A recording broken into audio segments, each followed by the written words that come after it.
designer shirt. My mind is squirt, some rhyme work that'll make your sinus hurt. Buckle your seat while the pilot work. My spacecraft got enough gas that'll take you out of this earth. I'm magic with the pen and paper like a warlock. The window pane's wide open, but the door's locked. So you looking through the window for it in your window, but do they really have the skill to analyze the symbol? Crescendo, the ashes blow when the wind blow. The rain put out the fire while the children build a temple. Just like the pyramids, walls and scribble. A projection in the sky of the messiahs on your mental. Monumental and extraterrestrial. Turning these niggas into mental vegetables. It's kinda crazy how I ride on instrumentals as I slice like a Ginsu with the vibe I put in. You listen.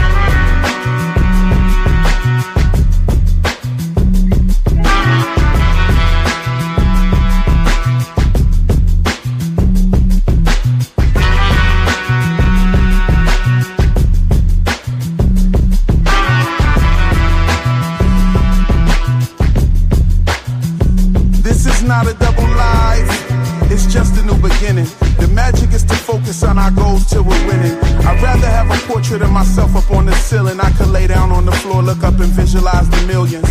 Imagine that. Do you see the picture clearly? Focusing on working with me. You could get this money with me. We could take over the world and put the trophies in the city, the plaques on the wall, and have a feast of who was with me. Yeah, last week was just the past, right? A new beginning. I've been up for all these past nights, and all these people that I knew just seem to pass by. They stuck on stupid worry about their past lives. And I just ask why.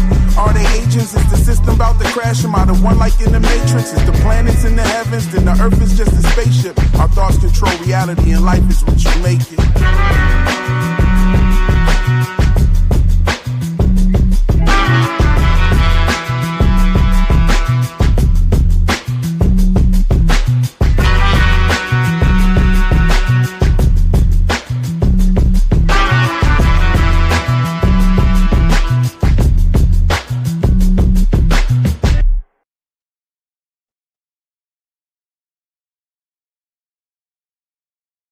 You were supposed to be here.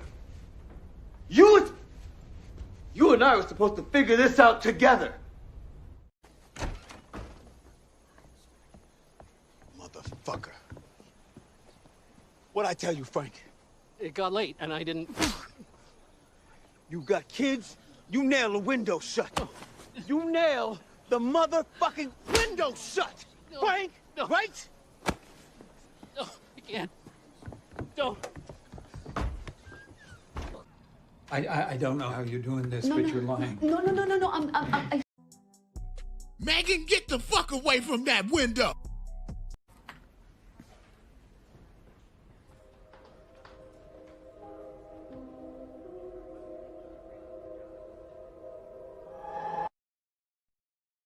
Hey, Elgin, let me hold $20 till tomorrow.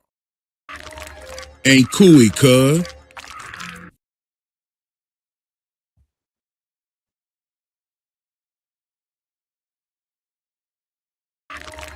Ain't cooey, cuz.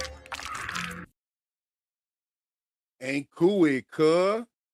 Indeed. What's going on? Yes. You know, I wanted to go live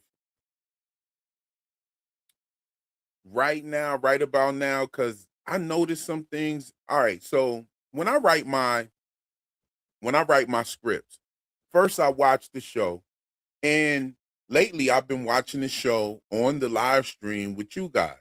And so I don't get a chance to watch it how I usually watch it. So it's kind of changed the way I write, as far as when I write, right? When I usually watch the show, I pause it and all of that, and I look at certain things and I take my notes that way. But this time my notes have been kind of skinny, you know? And so I have to gather images from the show for my videos. So while I'm doing that is a perfect time to expand my notes. And while I was watching, I noticed right away in the first watch, the witch ladder that showed up, you know, from my man Taryn Matheroo's theory. He had the witch ladder, okay? And he talks about that being one of the items in his theory. And I saw that pop up immediately with Sophia with the ropes and them gathering ropes together and tying all the ropes together. We saw this before when Jade was tying all of the fabric and the ropes and string together in season 3, when he was getting drunk, laying under it and everything, trying to figure out what was going on. You know, this is after he'd just come from the tunnels and seen the root symbol. And so he was under something like a witch's ladder. And I noticed that. But then while I was I actually hit him up and said that to him. I said, brother, I don't know if you've seen the episode yet, but the witch's ladder showed up. And I thought that was really dope. And he mentioned the geese, and I saw that too. But I didn't remember it when I saw it the first time. But when he mentioned it, and then I saw the geese. Does anybody know where the geese showed up at? Did anybody see the geese? Or the gooses? Did anybody see the geese? I'm going to wait in the chat to see if y'all saw the geese. And I'm going to go up in the chat real quick to do some shout outs. We got Alicia Empress in the building with us. Good to have you as always. Hi, Sprinkle Kitty. And she says, hi, Real. What's going on? Hey, we got Taylor in the building with us, Tailored Healing TV. Go check out her esoteric decodes. Yes, indeed. Drop your link in the chat, sis. Yes, so they know where to go. We got Tyrone in the building. Tyroneology is here with us. And we have Joe Still Knows with us. What's going on, Joe? She said this live is coming at the right time. Hey, Real. Hey, everyone. And Leah has come to us as well. Good to have you as always. I think Leah has been here for like the last few midday streams that we've been having too. A lot of you guys catch us on the midday. I think the midday might be the sweet spot. I don't know. I mean, we still might have to do Saturday Night Live, of course, but I think the midday streams are pretty dope. I do have time to break away sometimes. I have some announcements as well today. Tony and I just been talking lately, and we've been talking about doing something since season 2, getting together and getting you guys that want to meet us and meet up with us and getting you guys to come together with us. Tony had been talking about doing a FromCon, but I gave him the idea. I said, yo, brother, why don't we just do a con about the YouTubers? Let's do like something where we just bring the content creators together, and that way we can fit in multiple shows. You know what I'm saying? Like, we could talk about multiple shows. It won't be just about From. We can have some entertainment there. And, I said I'd even perform. You know what I'm saying? Y'all heard my music. Y'all heard, I'd even perform at the joint. We'll get some performers. We'll get a heavy DJ. Have some booths set up for people who want to vend.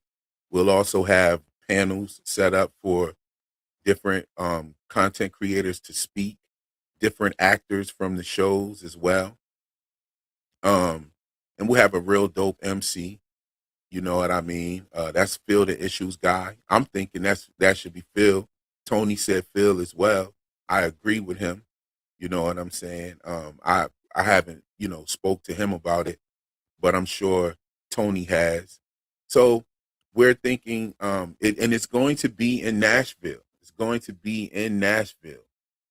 So we will definitely be linking up, whether it's a big convention like we're planning and like we would like to do, or an intimate meeting where everybody, links up, and it's going to be from Thursday to Sunday. So everybody doesn't have to be there for every single day. But if you would like to, You could, of course. And I'll talk more about that in a minute. You know what I'm saying? But who else we got with us? We have Beth in the building. We got Natifa in the building. Yes, indeed. Sheldon is here rocking with us. Tallulah Lives is rocking with us. I Am With Alice is rocking with us. What's going on? Christine Jelly Bean, good to see you as well. Just called me. TT is there with us rocking. Hold on, who else is here? Ever Since the Podcast is in the building. What's going on? Shout out to them for sure. Golden Child Productions, my brother with the sharp thoughts, definitely comes through. What up, folks? You feel me? Who else is here? Hey, Nikisha Moore is in the building with us. Nikisha Moore Reviews.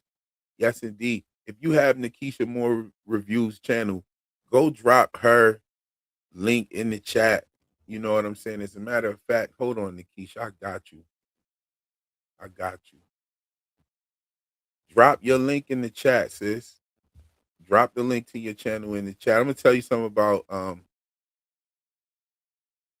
Nikisha Moore Reviews, right? She's been on the channel for a long time. She's been rocking with Real Enigmas and Theories for a long time. But she covers something on her channel that is very nostalgic to me. You know what I'm saying? During the summertime, my grandmother used to watch me during the summers. You know what I'm saying? I actually lived with my grandmother during the summers, and my grandmother used to watch, like, what is it? The Bold and the Beautiful, The Young and the Restless, all the little, soap operas and whatnot. You know what I'm saying? I know who Victor Newman is. You know what I mean? I know about Lil Nicky and Victoria and all them. Like, I know about all of that. You know what I'm saying? Drusilla, you dig what I'm saying? Like, I remember those characters from growing up in my childhood. Something very nostalgic to me, the soap operas. And Nikisha be covering them joints. I don't know. Nikisha, have you still been covering the soap operas? Because you definitely used to be on that vibe. I would listen. I would even turn on her joint if I would see her live and just listen while I was driving or something. But the soap operas were very nostalgic to me, and I just found it just like a pleasant surprise that she liked From, and she was over here talking about From and whatnot with us, and that she was doing those. So shout out to her. And you should be able to drop your link in the chat. I threw the wrench your way. Definitely. Who else we got in the building? Ain't Cooey Cuz, ain't Cooey Cuz, ain't Cooey Cuz. Yeah, that's that's it right there. Rising Star 7 is here. The Miss Rissa is in the building with us. Yes, indeed. 4 is a lot is in the building with us. I like the names that people come up with it on YouTube, and more importantly, the way that they're spelled and stuff, and just the clever way that a sentence can be brought to you with a name. You feel me? Like 4 is a lot. Like, I like that. We got Sifu in the building. Sifu Weber is in the building with us. You rock, homie. Love this. Thank you so much. Gardenia Blossoms is in the building. Good to see you. Yes, indeed. Latrice is in the building. Love seeing your breakdowns and esoteric theories. Yes, I'm working on my joint. I should have this joint done by tomorrow or the next day or like early morning. So, really late night tomorrow or something like that. I gotta, cook it all up, write it, and I'm just putting my thoughts down, but then I need to like write it out, and you know how it goes. You know what I'm saying? I'm doing all this over here by my little lonesome, but I do it on my free time, and I love doing this. This is like fun. You know what I'm saying? We got TG in the building. We got Ange in the building. What's going on, Ange? Who else is here with us? Pick a struggle. See what I'm saying? Pick a struggle is like a statement, but it's the name, and it just can be brought to you just like bloop. You know what I'm saying? What's up, Pick a Struggle? Rush Music is in the building. See, Rush put the 5 in there for the S. And that's what I'm thinking, like, tuning in from Alabama, that's what's up. And you do music. Yes, indeed. Yes, Freak is in the building. Soap operas, TikTok. Okay. I'm still looking for the geese comments. Don't think I forgot. Don't think I forgot. Because sometimes I do that shit. I'll get to talking about something else and forgot about what I asked you guys to chime in on. Let me know where you find the geese from. You know what I'm saying? Let me know if you guys saw the geese. And when I get all the way down to the bottom, I will tell you where the geese are at. My mom still watches soap operas. Oh, okay. Nikisha said, I appreciate you. Yes, indeed, sis. I haven't been posting often, but I'm thinking about coming back soon. Please do. Please do. Are you still watching the soap operas? Are you still abreast of what's going on? Are you caught all up? You know what I'm saying? Like soap operas are not like regular shows. Like them shits are every day. You know what I'm saying? Which is crazy to me. Like I know these people are like really have their acting chops advanced to have to jump into this character for such a long time. Sometimes 20 and 30 years these characters play on these shows. So, you know, shout out to that. Patricia is in the building. My mom still watches those soap operas. Crazy that you say that because my mom's name is Patricia. Like, what? Yo, what's going on? Hold on. We got Jay Hall in the building. I said TG rocking with us. Let's get on down here. Yo, Big Heck is in the building with us. What's going on, my brother? How you? Taryn Matheru is here. Yes, I'm glad you're here. Hopefully you can hop up because I definitely want you to break down the things that showed up in this episode that are in your theory. I tried to speak a little bit about it. And I even asked you today a couple of questions to kind of get my mind right and ready to talk about it. But no one talks about this stuff like you do, my brother. And as a matter of fact, I'm gonna drop the link in there just in case you can. If you can't, that's cool. Still love you, brother. Like, you know, I know you. I think you're in Poland. Are you still in Poland? Like, what's going on? I think my brother's in Poland right now. RCO 16G is in the building. What's going on? We got the sister No Context here with us. What's up, sis? How you? Ghost MKC rocking with us. We have Catalyst in the building. My brother's in the building with us. We rocking. Yes, indeed. What's going on, Taryn? Thanks for joining, my brother. Like, I don't even have to let them know where the geese were. You could tell.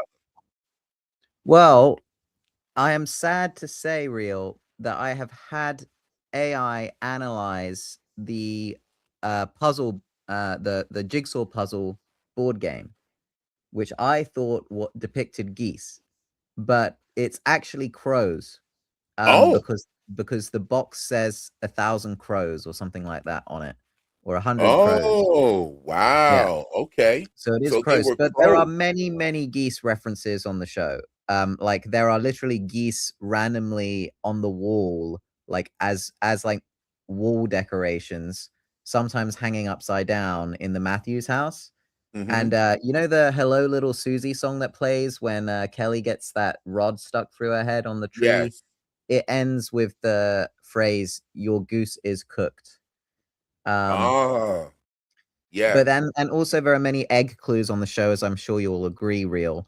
Oh, yeah. And the tiles, the tile pieces in the game of Goose are typically eggs, you know, rather than squares. Are Um, you able to share a screen and like drop down some of it and break it down like how, you know, there's a prison there and we see even with Victor, the post office is used often as a holding cell for people. It's been used for Jade, it's been used for Frank, it's been used who else? I forget who else it's been used. Acosta, you I know, it believe the trailer for the next episode shows Victor also kept in there for yes. whatever reason. Yes, it does. You know what I'm saying? Uh, Let me see if I can. I don't know how long I can stay on for, but I will Okay. stay on as long And as I'm I not can. going to be on that long. Oh, and while I Mm. got you here, Tony and I are planning the event for we're thinking summer in Nashville. Summer 2027 in Nashville.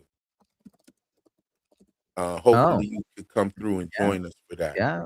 You know, We were I hard talking to about predict. doing that. We were supposed to be doing it this year, but you know, I don't know. Like we everything started happening real crazy last. Oh yeah, that's right too. I mean, we had a new baby last year, and so Yeah, that even stopped our trip to that's a pretty Newfoundland. good reason.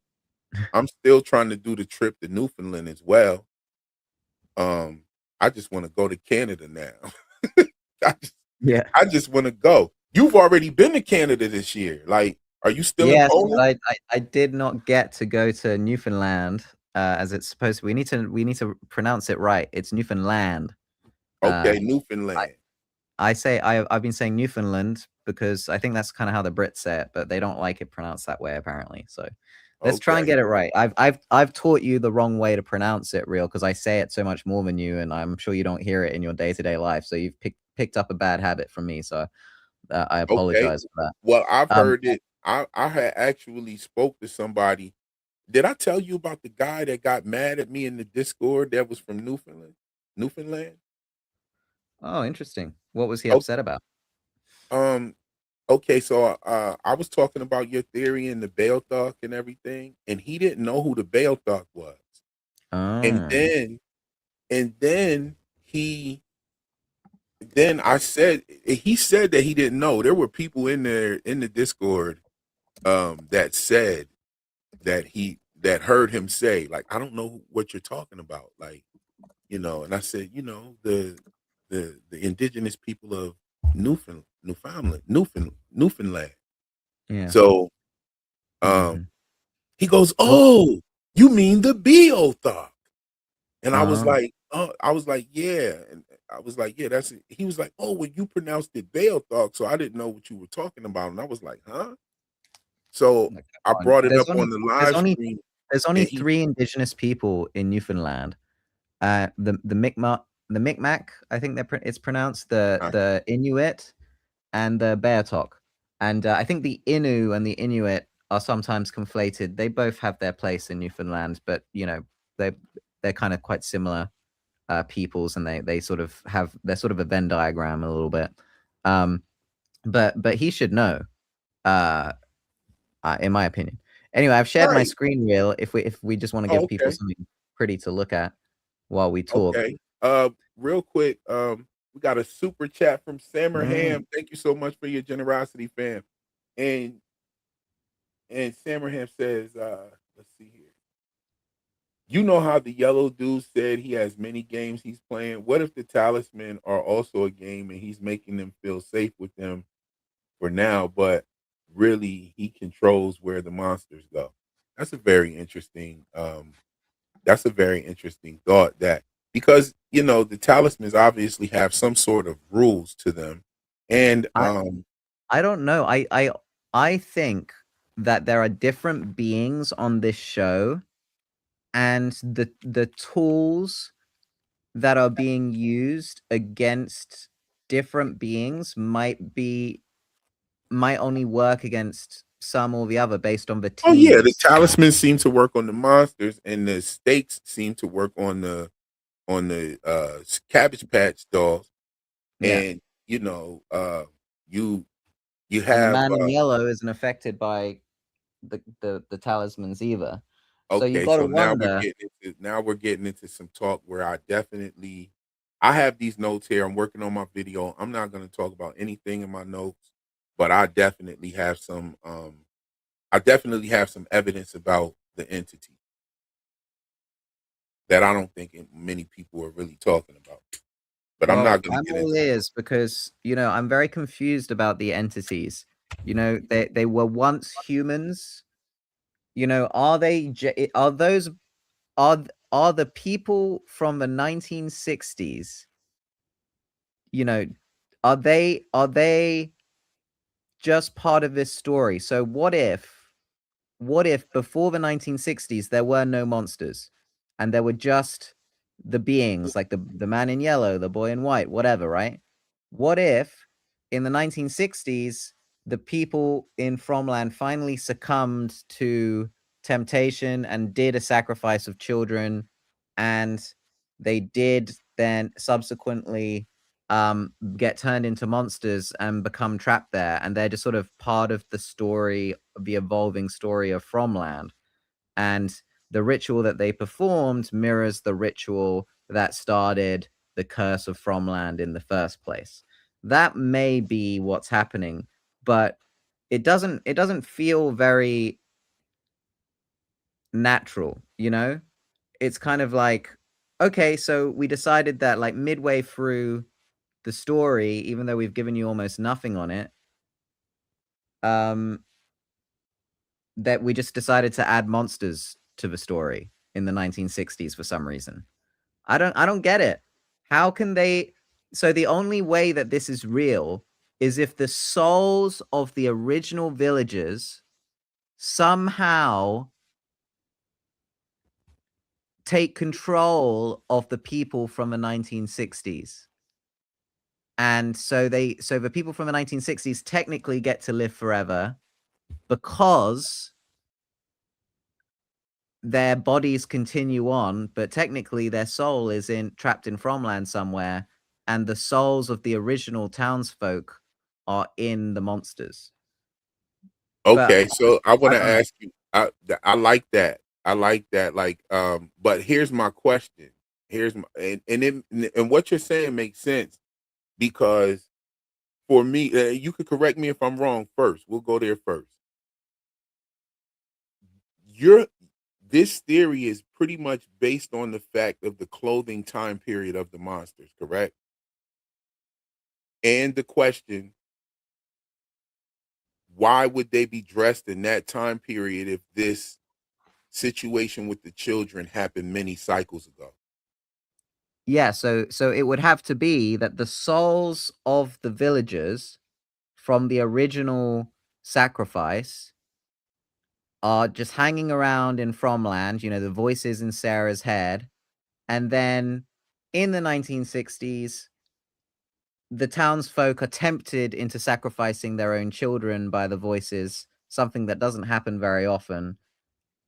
And their bodies become taken over by the souls of the original villagers who did the sacrifice in the first place and got to live forever in the sort of dead zone of Fromland that we haven't even seen yet. Okay. Yeah. And this question is very it's a very I see where this is. This will be the part that will not I don't think we'll ever get an answer for that this season at least. No. But the writers, if y'all listening, please explain why the slow walkers are dressed in the time period clothing that they're dressed in. Because if this thing happened so many cycles ago, the event that sacrificed the children predates the time period that we see these slow walkers dressing in. And they're and a guy in a cowboy uniform or costume wouldn't be from the 1960s. Well, even though that aesthetic No. has lasted through time, even still to this day, people dress like that. That's not what I'm saying. I'm saying that he stands out amongst the others, like the diner woman, the mechanic, the milkman. But Well, I don't think that they're actually dressing as those people. I think that they're copying television show time period of that time. Because cowboys don't really look like that. That's like how a TV cowboy would look. That's how a TV milkman would look. The milkman wore jumpers, like gray jumpers back in the day. Like, I remember my grandmother telling me about how they used to get milk and stuff like that. And I just didn't in my brain, I automatically thought there was some sort of like guy in a white suit with a white hat on delivering milk. And yeah. that's not how it actually was. Like, that's how it was on television during the 60s, like Leave It to Beaver and shit like that, And the cowboy dude looks like a an extra from Bonanza or some shit. You know what I'm Yeah. saying? Yeah, it feels like a sitcom. It feels like sitcom characters from I Love Lucy and stuff like that. Right, You know, exactly. for a long time, I thought that these were Newfoundland fairies, imitating humans based on sitcoms that they watched on a TV in the caves, and now they're sort of locked into these illusions, and they don't understand humans well enough to bother updating their outfits. And perhaps because it takes great effort and concentration to lock into a new form or something. But now I feel like they're the corpses of people from the 1960s, which So you think they stole the whole body and not just the aesthetic? yeah. Yeah, Okay. but I just don't get it, man. I mean, I'll be honest, like the logic of I don't I from don't I don't see that happening, and the reason why is this: because Mm. Smiles Davis is reborn with his body, his same body. You know what I'm Yeah. saying? Yes. And so if he's reborn with his same body and now he's got a different set of clothes on, you know, now he's wearing a different set of clothes, which struck me as odd anyway, because I remember in season 3 when that one monster was on the ground faking to be dead and the ambulance pulled up and went and checked on her. Her wig wasn't even real. She didn't have a wig on. The wig just like disappeared into her head when she changed into the monster. You get what you see where I'm going with that? Yes, I totally see. I get it. I totally get it. Okay, so I'm just like I don't understand the rhyme and reason. Okay, so here's the I don't broader question. understand anything real. It's like I don't see how they can explain this in a logical way. You know what I mean? Well, Like, look at what Joe No says. where is Joe it? No says, I don't think they will tell us because it will reveal the truth about what's going on in the town. Well, they have to at some point. I cannot believe that we're at the season finale, right? And I don't think we're gonna get any big reveals because it's all gonna focus on this raid, right? So it's just gonna be about who dies on the raid, who escapes, blah blah blah. Maybe someone will remember some stuff. But I don't see us getting any big revelations. Maybe we get introduced to a new character. That would be cool. But like a new monster, a man in black would be cool. Give me a man in black, I'll be happy. But they have season 5 to explain the 1970s timeline, the 1860s timeline, the original timeline, which I believe is in the 1500s, 1506. I think it's John Cabot, right? And they need to explain literally everything else because there are literally hundreds of things where everyone's just like, what the fuck is that? What the fuck is that? What does that mean? What does that mean? What does that mean? I cannot conceive of them answering everything in a season 5 unless there's some sort of crazy change of pace where we just get answers rapid fire. I Yeah, don't that would get be it. and that wouldn't be pleasing unless they did it in a good way. Hopefully they don't just have some character we've never seen come and explain all of the shit. That would be so whack. You know what I mean? Like, for instance, they announced Sophia, a character named Sophia, back in August, and they said that they would also be bringing a colonial woman, right? Here we are, on the horizon of episode 10, and we haven't seen a colonial woman yet. Like, Oh, you know, okay. what is going on? Like, Well, they I tell haven't you really what, given us any history of anything. They've just still been Julie, kind of giving us clues. Julie's got a story walk to the 1860s and 1970s. I have no idea where this show is going now, you know, because it's season 4. I think we're going to get to the end of season 4 and everything is still going to be wide open. And they've said we've only got season, like, I just don't it's either spin-offs or Julie's gonna do some montage story walking where she's gonna see a shitload of stuff. You Now, know, one thing that I do I'll get it. notice about this season that is different from all the seasons.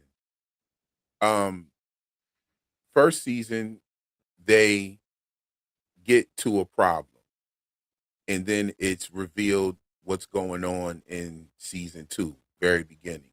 The problem, boy's stuck in the well, Tabitha falls through the hole, then boom, we move to the next. Next season is solving a problem. Season 2, we had the music box situation. Boyd had to do what he had to do, but the cliffhanger was literally her falling off of a cliff or being pushed out of a tower and waking up in the hospital. Third season, another problem to solve. This one was more of a massive problem, actually, with all the numbers in the tree and everything. It took multiple people to figure out. Boom, boom, boom. Who real? Tell me, who put the numbers in the tree? Right. Okay. So there's another one. That's another one we have to ponder. Right. Why did they put numbers instead of musical notes? Right. Why would they make it a riddle to solve? You Yeah. know, maybe they didn't want someone to see, or I don't know what it was. It's all up in the air on what the rhyme and reason behind that is. That's so layered, right? And that was what the bigger. So they solved that problem, but then we got another problem. Why does or Ankui another. mean remember? Why does Ankui mean? I don't. The only thing I can think of is that it's an alien language. Or it's code. Some code that some girls developed so they could talk to each other in secret, in front of their prison guards or something, something like that. Or something, they presented it as a riddle to be solved. What could Ankui possibly mean? And then the answer is something you couldn't have possibly guessed. It's just, it means this. I hate it when something is presented like a mystery and then everyone tries to solve it and then it's just, it's this.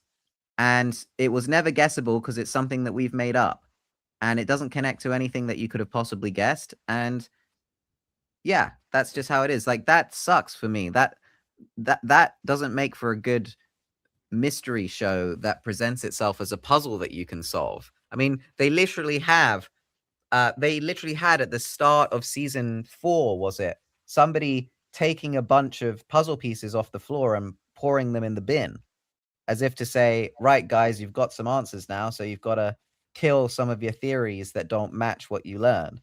And it's like, okay, you're telling us to theorize, but your answers never link back to clues that could have been solved. And they don't make sense currently. So I'm having deja vu. I'm having deja vu. I told you that the show is a vessel for symbolism.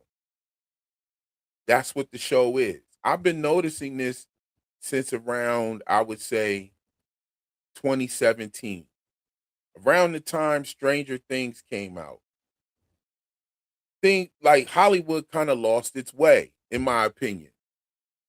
And even like with just the execution of things and how shows are delivered and how they land in the finales, or really good shows that never get to finish. They get canceled, but they were like, why would you cancel a show like that? It was just a vessel for symbolism. And here's a thought. I think if too much symbolism is released in a show, and I've seen this over and over again, that lines up with things that are actually happening in our reality, it gets canceled, or they just shit the bed with the writing. They'll switch the writing team. They'll just go in a total different direction. That's what we saw happen with Westworld.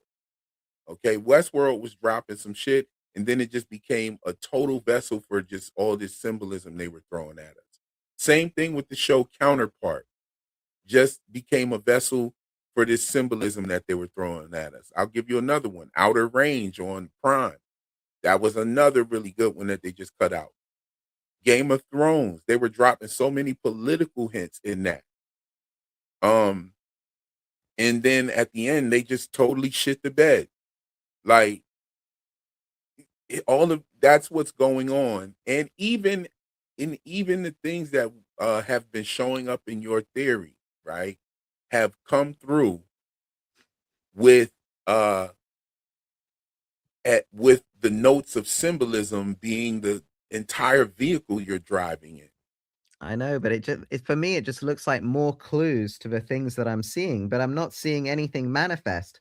Like I'm finding it really hard to think of a single thing that has happened on the show that we could point to clues that aren't like glimpses of stuff in trailers, like who died and stuff like that. But I mean lore that's been revealed that I think, maybe the reincarnation thing you could have guessed. I went down the wrong track with that. I can accept that.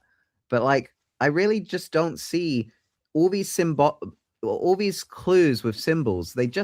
I'm really not seeing that much outside of reincarnation that you could point to and say that was signaled by these esoteric symbols that we were noticing. Okay, I'm I can still point out waiting for it. several things. One I think that we have yet to see. And I think next season we'll get an announcement that there'll be some sort of spin-off or movie or something. Yeah, I we think there'll be spin-offs at the end of season 5. That's my opinion. Yes. So we've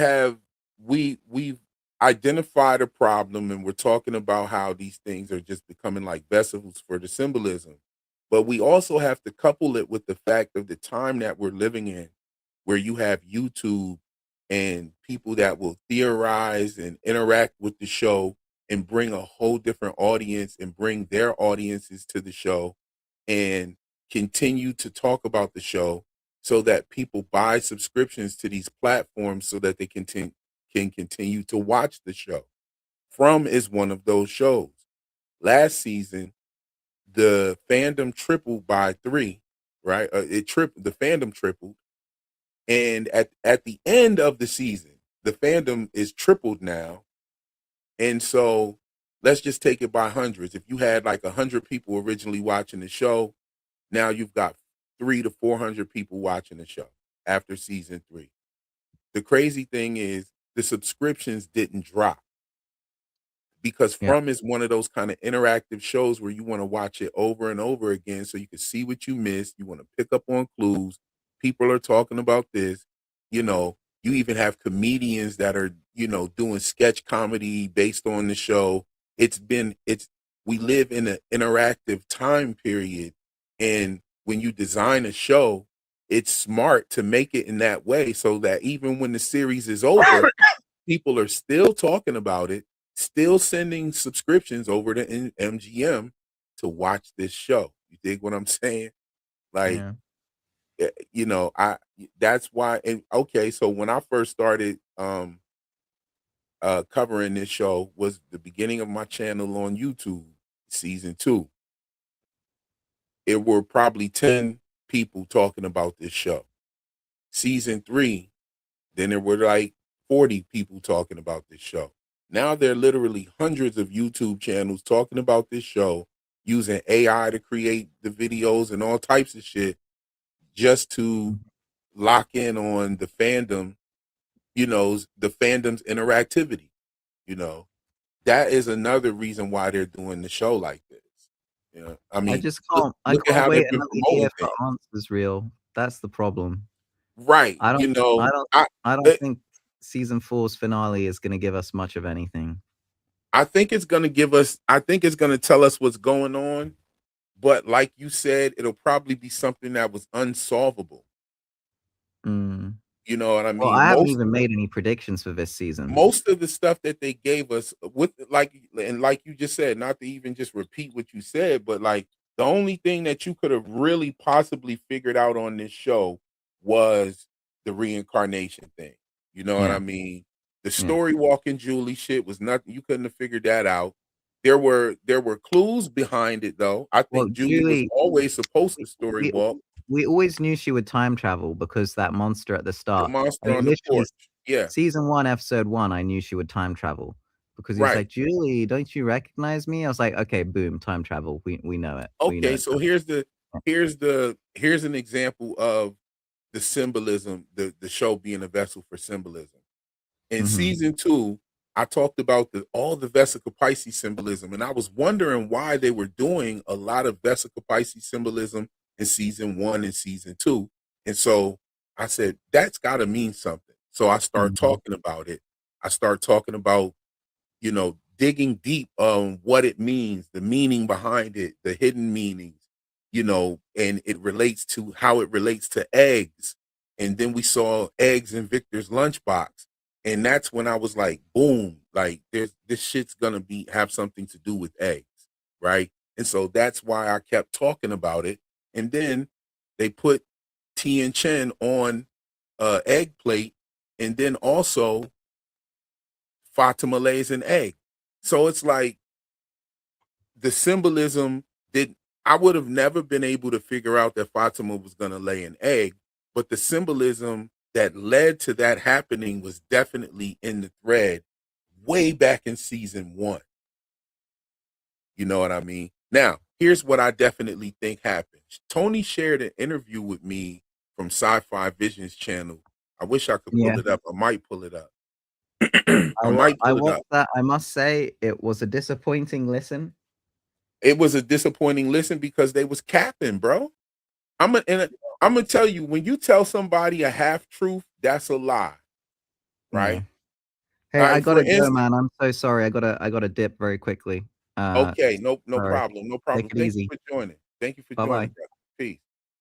But like I was gonna say, when you okay, so in this interview, they they were asked about Clara. Okay, now my thought is this: I believe that they were actually hold on.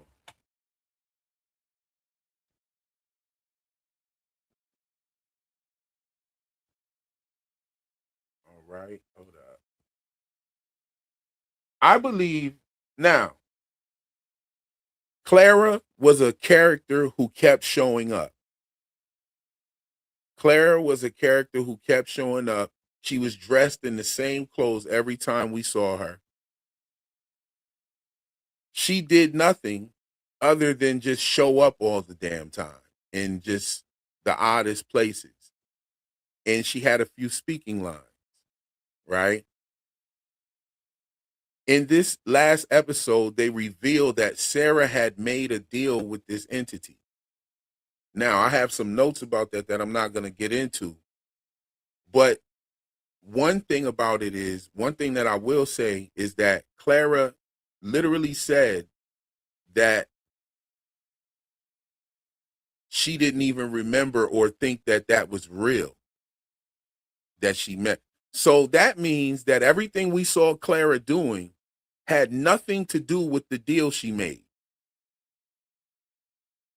She wasn't doing any scouting, any reporting, anything. She wasn't doing any of that at that point. She just now started doing that because Sophia approached her, revealed to her with the black eyes and whatnot, and there you have it. Now she's working for her. If Clara was suspect the whole time and she hadn't been doing anything, didn't even remember or thought that that whole situation was real,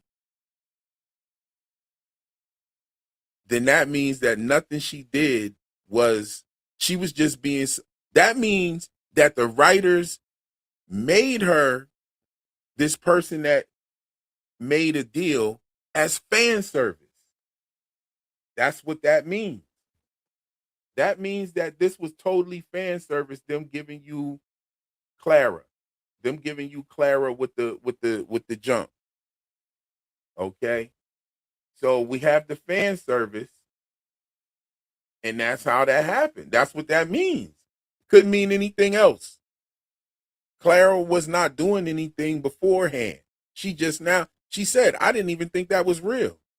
Now, I would like to say that I like that fan service.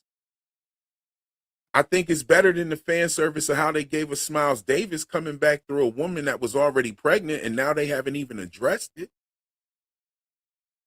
You know, because it was just admission that y'all killed the wrong monster.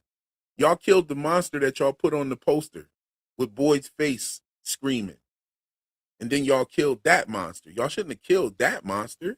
That's the monster y'all made famous. That's the monster that got the old people on the bus. It shouldn't have even been in the script to kill him. He was menacing. Now you want to keep him, but they had to bring him back. They said, we're going to bring him back. Now, I don't think that was always supposed to be brought back. You know, I don't think he was always supposed to be brought back, but they said it was. And they're not going to just tell you, because that would be corny to just tell you what it is.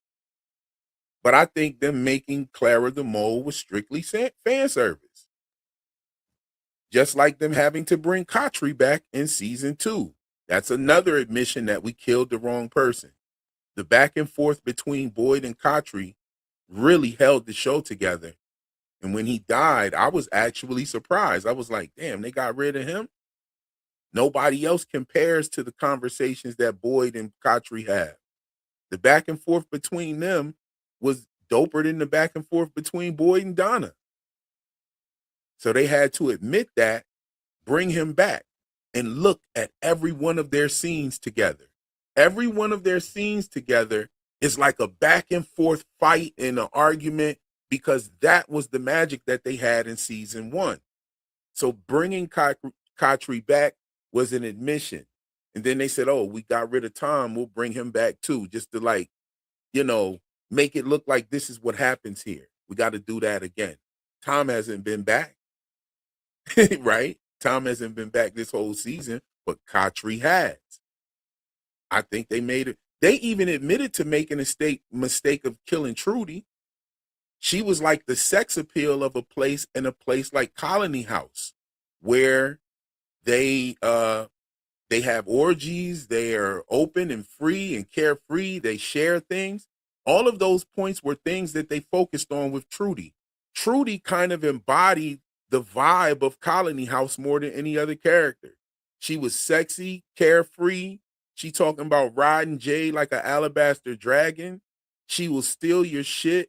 She was the one that was like trying to share everything with everyone. You dig what I'm saying? And you killed her. She kind of embodied the whole idea of Colony House. You know what I'm saying? I think that was a mistake as well. You know what I mean? I think it was a mistake. How come we haven't seen the Jasmine monster again? Even if you're not doing anything with that actress, you could have brought in another actress to play the Jasmine monster. She gave us some information. We didn't choose to be this way. She actually built a relationship with one of the people inside. What did she tell him that made him comfortable enough to let her in? Did she disclose how they became? Did the porn stash dude know what Fatima figured out? Did he know about anything? I think those are some kind of mistakes that they made. I think they made mistakes in this last episode. One thing From is always done, they've always showed us a day and a night, or a night and a day. They've never showed us a day, a night, and then another day. And they did that this last episode. And I don't know if I'm the only one, but it kind of felt rushed and fast. Like, damn, boom, by the end of the episode, we're in there digging with shovels. Little ass shovels and then this big ass fucking slab of rock that we moved with crowbars. I think that whole scene is kind of ass. And I'm going to just be real with you. But I love the show. I love the show. That whole, and then even the way that they ended the episode right there on that was kind of ass. Am I bugging or am I cooking? You know what I'm saying? But there's a couple of other things. If it was a little half-assed. TG said they love that scene. Okay. They love that scene. The pacing has been off with this entire season. They started this season out slow. You know, I'm sure that I'm not the only person that saw how fast the last episode was moving. I wish. Let me look in the chat real quick. Let me get in here.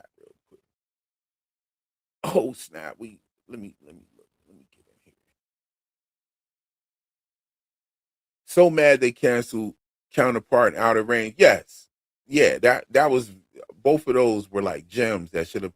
Even the one, what was it called, Peripheral? That shouldn't have been. Lovecraft Country, another one. Yeah, that shouldn't have been. Yeah, but see what these shows ended up being were vessels for symbolism. And when you look back at these shows, you've seen things that happened in our actual reality. Okay. Now, y'all know me, I talk that shit on this channel here, and I can back it up and show and prove everything. Okay. Counterpart started filming in 2017. Okay. Counterpart was started filming in 2017.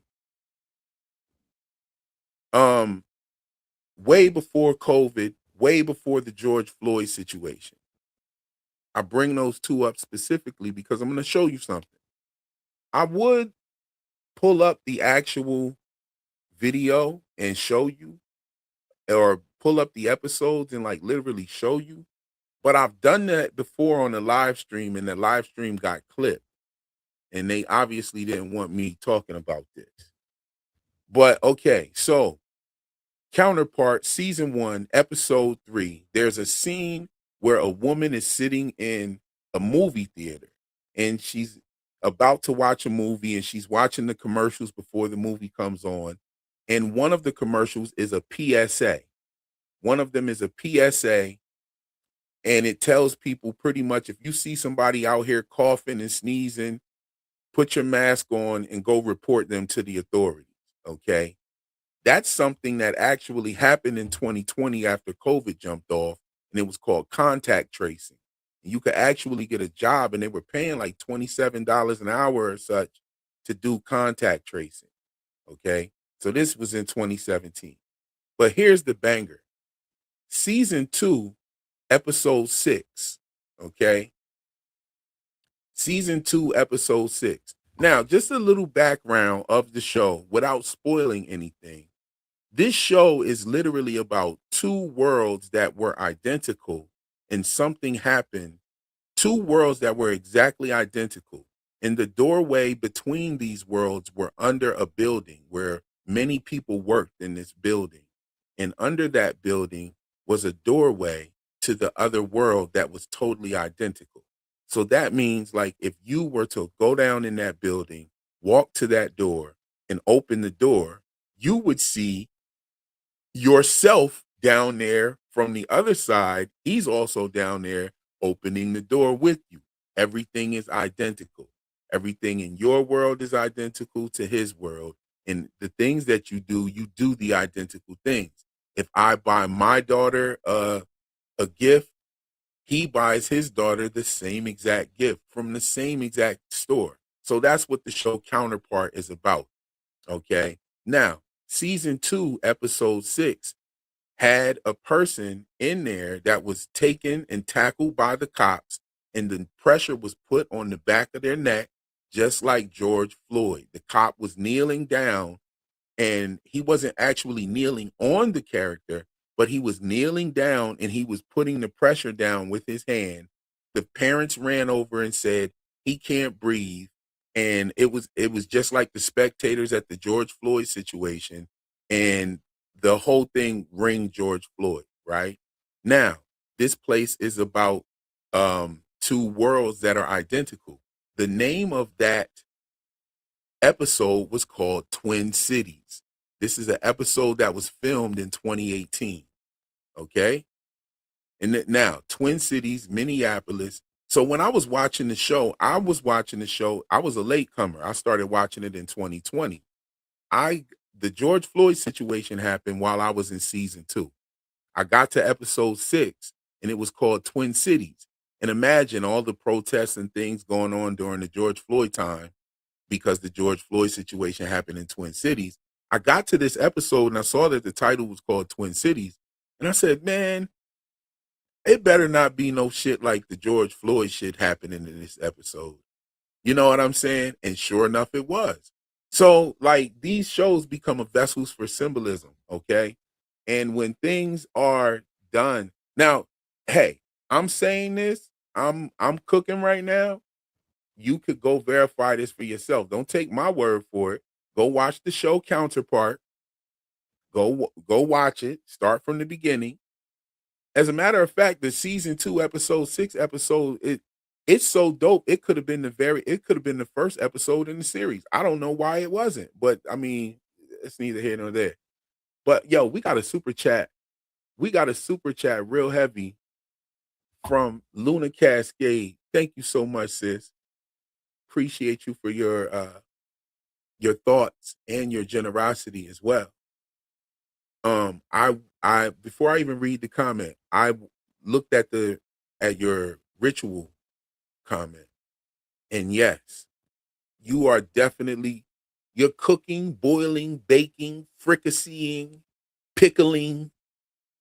You're doing everything that the kitchen can provide with that comment, and and you posted that comment, from my understanding, before episode 9, and Sophia's speaking of actual rituals and this place being a place of ritual. I have some things in my notes about that. I want to say this. Her line about the rituals and it's not about what you do, it's how you do it, is almost a direct quote from one of my Sinners videos. I'm watching I'm watching my own Sinners video so I can go find the point of where I said it. But it's so crazy because I did the Sinners videos last year before they even started filming the show. But yeah, we definitely gonna talk. So the comment, thank you again for your generosity, sis. She says your egg theory matches well with my ritual tools observation. Egg is chalice, tool, and ritual, most definitely. Especially when you're talking about the ritual of all life. All of us come from an egg. All of us come from an egg inside the mother. Those eggs were inside the grandmother as well. When your mother was an infant inside of her mother, her undeveloped eggs were inside of her there. You know what I'm saying? So the egg that created you was literally inside of your grandmother. And we talked about this. I talked about the grandmother spider deity, okay, with my first video. All of the mentions of grandmothers, Jim being the widow's son, Elgin knitting owls with his grandmother. Knitting is another thing from the grandmother spider deity, you know, and all of these are ritual form. Like when you make a mask or when you make something, that's a ritual. There's something into that. You know, you're putting your human essence into that piece of wood that you turned into a chess piece. You dig what I'm saying? And we see that happening as well on from handmade items, handmade native items. You had the chess pieces of Kenny and his father. You had the dream catcher that was gifted to Fatima. You had these ritual things going on. And you know, I'm just trying to talk without actually getting into my notes. But yes, indeed, we cooking, sis, definitely. Let me look in the comments and see what else we have in here. I think I think the show created Sophia as a character to avoid fans being right about Clara. Fans were not right about Clara though. The episode shows you that Clara wasn't doing anything suspect before that. This is something that comes after. The fans suspected Clara before Clara was called to do or be a mole. You dig what I'm saying? And it actually is an extension of Sophia actually being the mole. Now, I've never called Donna a mole, right? But I have said that Donna has suspect tendencies, and her story about her sister is suspect, and I think that she knows something that she's not divulging to the rest of the people, because we've seen her actually do that so many times. The food shortage, the voice on the radio, like she don't want to tell people nothing, right? And it's always her go-to to say, hey, we're not going to tell anybody anything. You know what I mean? And I think that was her way of protecting people. I think that Donna knows that when you find shit out or you tell people shit, something bad happens. I think that's why Donna was doing it. And just to give you one little piece out of my notes, I think that Donna may have had a similar situation to Clara with being visited by an entity and told some information, right? I've always looked at Clara as Donna's eyes and ears. I kind of feel like Dale was also the eyes and ears for Donna as well. You know, that she would, that's the way that they contributed with Donna to keep Colony House safe. I mean, in a place where you have multiple people, of course you would actually have to have someone there with eyes and ears. Because I mean, look at what happened with Porn Stash.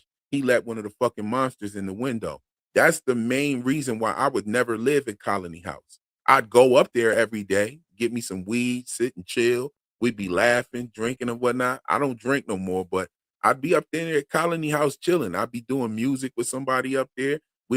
I'd be doing work in the garden, doing, you know what I mean? I'd rock at Colony House during the day, but me, I'm gonna live down in town. And if they say, hey, you can't do that, you can't keep coming, man, fuck that. I'm coming up here. What y'all gonna do? Y'all gonna lock me up for that? You gonna put me in the box for that? Like I'm not living in this house with too many people. I can't trust that. Y'all might let a motherfucking monster in here. And that's exactly what happened. So yes, indeed. I think that a similar situation happened to Donna, like what happened to Clara. And we'll find out. We'll find out. I think that Donna knows something that she's not disclosing to the people. You know what I'm saying? Um Elizabeth said needed that alabaster dragon back. Yeah, Tom's character had nothing else to offer. Jade's subconscious questions. Exactly. So they brought Tom back to to put the smoke screen up because they had to admit their mission with bringing Katri back. So it was like, okay, we're gonna bring Tom back too. We just gonna make it seem like this place like will bring people back for you. You know what I mean? Because think about it. Why has why has why is Jade seeing Tom and not Toby? You know what I'm saying? That makes no sense. Uh yeah, they regretted killing her off in an interview. They filmed the Alabaster Dragon scene after they killed her. Oh, and it was like, damn, we fucked up. Yeah. Yup. That's I'm telling you, yeah, they admitted that. What happened to the kimono lady? That's just another mystery. And what does she had to do with anything? Was she just an evil, twisted, dark midwife for births in this place when a monster needs to be reborn? And if you kill a monster, does that happen every time? Somebody in this place end up pregnant and blah blah blah? Is that what happens? You know what I'm saying? Uh yo, they keep telling how in the hell they keep telling us time is running out? They need to be reflecting on the fact that time is running out for them to give us more answers. I don't even think we're gonna get 80% of the answers for the mysteries that have been presented to us. I don't even think we're going to get 80%. I'm saying I'm going to be disappointed if we don't at least get 80% of these answers. You know what I mean? I'm going to be disappointed if we don't get 40% this next episode. I'll give them I'll make it easy on them. Give us the rest of the shit for this episode. Give us 40%. Put us at least 40% way to 100 on knowing what's going on. That'll give you another 40% for next season. You know what I mean? We need to get there. The reincarnation bit is not good enough. You know what I'm saying? We need some other shit. Like, what is this place? Why are all the people being brought there? Clearly, they're not all reincarnated because that would defeat the whole everybody stuck here bullshit. You know what I'm saying? So everybody is obviously not stuck there. You know what I mean? That would mean that Ethan was reincarnated into this place again. Right? That would mean that. And that then so now you would be saying that Tabitha birthed another person that was here. In this reality, she birthed another person that was here. It'd be very convoluted. Too much bullshit, you know? So that's obviously not what's happening. I think that some of these people are brought there because of their ancestors. This is why they gave us the bit about Bacta's grandmother knowing the nursery rhyme. And the nursery rhyme itself is telling you no one there is free. So, they're talking about free. Now, when we talk about free, I think that is a message. Now, they had this brought to us from Bacta, right? And they made a conscious decision to make one of Jade's reincarnates a black Civil War soldier. So you have Bacta, the black bus driver, okay?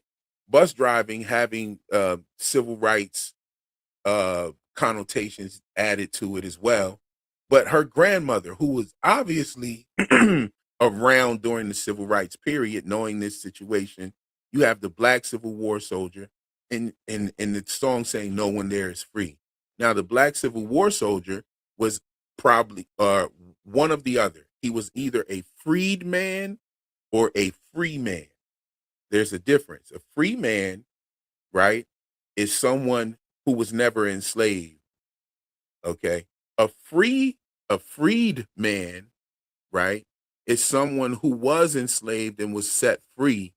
And then they went through an indoctrination system that was put out there by the Freedmen's Bureau. It was called the reassimilation, right? They wanted to reassimilate former slaves into regular life. And so if you were a slave, you had to go to this school at the Freedmen's Bureau. And they had them all over the South. And you went to these schools and they indoctrinated you, you know what I'm saying, into a system, and most of that system included reclassification, because a lot of the people that were enslaved were actual indigenous people, and some indigenous people enslaved other indigenous people and captured Africans. Now, there's a difference between slaves and prisoners of war. But I'm not going to, you know what? I'm going way out in the deep end. But this show actually touches on a lot of that. It even talks about the Alex Haley's Roots situation when you have Jade finding the root system, right? Jade also plays the fiddle, and he came into town with a person named Toby. Now, Toby and Fiddler are the two main characters from the movie Roots. So I know that situation was purposely encoded into the show's makeup, with the Roots, Jade, Toby, him playing the fiddle, the whole nine. They literally had to select someone that plays the fiddle, right? So that right there was, that right there to me was just dope. You had the Jim Crow aspect. Jim was crawling like a crow. They probably said, we need this Crow Man character, and we'll name him Jim for Jim Crow. If you look at Thomas Matthews, not only was his name the name of the Trump shooter, but Thomas Dartmouth Rice was also the name of the man who created the Jim Crow minstrel character. So I thought that all of these elements were really dope in how they were baking all of this dark history American symbolism within the show. I thought it was really dope. I'm one who doesn't like the constant rehashing and telling the same old stories. But I am definitely impressed with the way that they encoded the show with these metaphors that have to do with America's dark past. You have, I'm digging in my notes again. Right, here's another part of my notes. You have the American flag that was being taken down, the tattered American flag that was being taken down this episode. And you also have this spiritual border, right? Because all of the people that are coming into Frumlin are driving or traveling in the contiguous United States. So this means that the entity is respecting the homogenized borders that were created by men, right? Isn't that interesting? Isn't that very interesting, right? So, those are some of the things that I definitely like about this show. I love the symbolism, you know what I mean? Let me see what's going on in the chat real quick. I know I've been ranting for a while and y'all be cooking. You cooking. Thank you so much. Thank you so much. Let's see here. Who is in the building? Who is in the building? Oh, we got CQ in the building. We got Miss Heather X with the super chat. Thank you for your generosity. And Miss Heather X says, "Are you planning on covering Widow's Bay? Would be dope if you did." Yes, I am. I'm gonna start doing some live streams about Widow's Bay, but I have a whole Bible over here of notes for Widow's Bay, and I'm gonna start cooking on my free time. Widow's Bay is definitely another show that's like From that will help Apple TV to retain subscriptions because people are watching those episodes over and over again. If you look at the ratings for each episode are not really dropping. The ratings have been very steady with that show. And by the end of the season, they did announce Widow's Bay coming with a season 2. So I thought that was real dope. Like, and I'm glad that it's coming with a season 2 because I didn't get a chance to do anything on season 1. I was like, I'm locked in on From, so it's like it was hard for me to just like break away. I like to add time and take time to do my videos. I'm not just throwing some shit at the wall hoping it sticks. I actually like to think about this stuff, but I strive to get it wrong. You know what I'm saying? I strive to get it wrong because I'm having fun, and all of you guys actually are beneficial to this journey. So thank you very much for the super chat and your thoughts on this. But yeah, Widow's Bay definitely fire. It's not one of those ones that's getting canceled. We got Galaxy A in the building with the new membership. Go ahead and celebrate with those emojis. Welcome to the Magnify. Let's see. What else do we have in the chat? Fringe is real dope. Fringe, universes like Counterpart, Outer Range. Yes. You know, Outer Range was just like, yo, what is going on? Like, why did y'all get rid of Outer Range? I don't understand for the life of me. The first season was fire. The second season was absolute lava. Like, what the fuck did y'all get rid of that show for? The writer's strike, don't give me a break with the writer's strike bullshit. I have a whole lot of shit that I want to say about the writer's strike. I talked about it before on a live stream before. I even mentioned it in one of my videos on when I started the channel. Like, the writer's strike is some bullshit. There was some bullshit from the very beginning. People asking for something that is not even logistically possible. And also the other side of it was something that you would just have your lawyer handle and make sure your contracts is right. If you don't want anybody using your image and likeness and stuff, then make sure that shit's in your contract. Make sure your lawyer's on top of all of that stuff right there. You know what I'm saying? Make sure you're not signing a contract. Why do we need to strike about this? You know what I mean? And as far as the streaming money and getting paid more money, that's not going to happen. You're going to get paid for what you do on here, and it's not going to be a royalty based thing unless that's in your contract. Again, that all has to do with contract because shows are created. There's an owner of that show, and that owner leases the mechanical rights to different streaming platforms. So how are they going to take a person's subscription and divvy it up to each subscription platform, to each show you watch? Like, if you pay $7.99 and you watch 30 different TV shows, how do they divvy up your $7.99 amongst the 30 shows you watch? That's not how it works. That's not going to happen. I don't understand why the writer's strike even did what it didn't even accomplish anything but set a bunch of shows back. It made Severance fucking had take a 3-year hiatus before we even got a season 2. So like, yo, I don't even want to talk about that part no more. Let me go down a little bit in the chat to see what else y'all talking about. You know what I'm saying? Hold on. Can you read my super chat? I got it. Didn't I get it? I got it. Okay. Knickknack Studios is in the building. Says, good news. John Griffin did say, when you find out what this place is, so at least we'll know what this place is by the end of it. Okay, so what do you mean by the end of it or by the end of this season? We need to know something this season. And the cliffhanger that they put us on for episode 9 means that they're going to be dealing with the problem from episode 9 and episode 10. Then there's going to be another problem.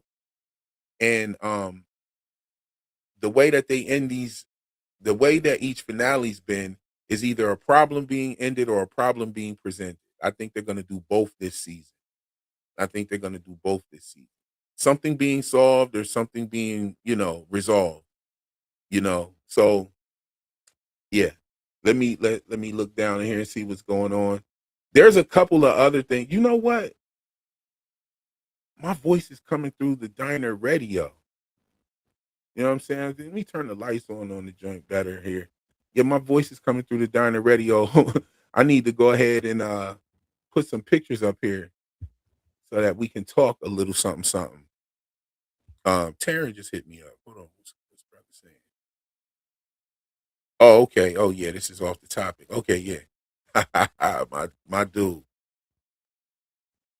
My dude. Let me show some love on that post right there, what he sent me. Anyway, is my man Ray, is the Soul Taker 06 in the chat?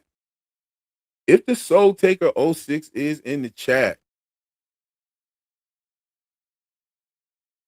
hey, we got Joy in the building with us. Quan Solar is in the building. What's going on, brother? How you? Yeah, Widow's Bay season 1 is better than From season 1. It definitely, From's first episode, the pilot episode, is way better than most pilot episodes on TV. But the season as a whole, I felt like after the first season of From, I walked away with 0 answers. The only answers that we got, and that was just half a ass answer, is who brought the talismans to the town.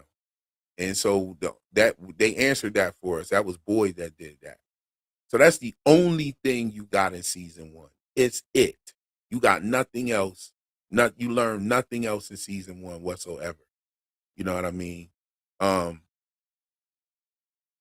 When you look at how shows are put together, I think that was a bit of stringing us along, especially with the way we got no deaths in season 2 that mattered. Nothing really eventful happened, and then you push Shorty out of a tower, presenting more mystery. There's no answers in season 2. So we have been strung along a bit. But season 4 is delivering us some things, and season 3 did deliver something major to us. I mean, we know the reincarnation situation, but I think there are more layers to it. There's more rhyme and reason to it. You know what I mean?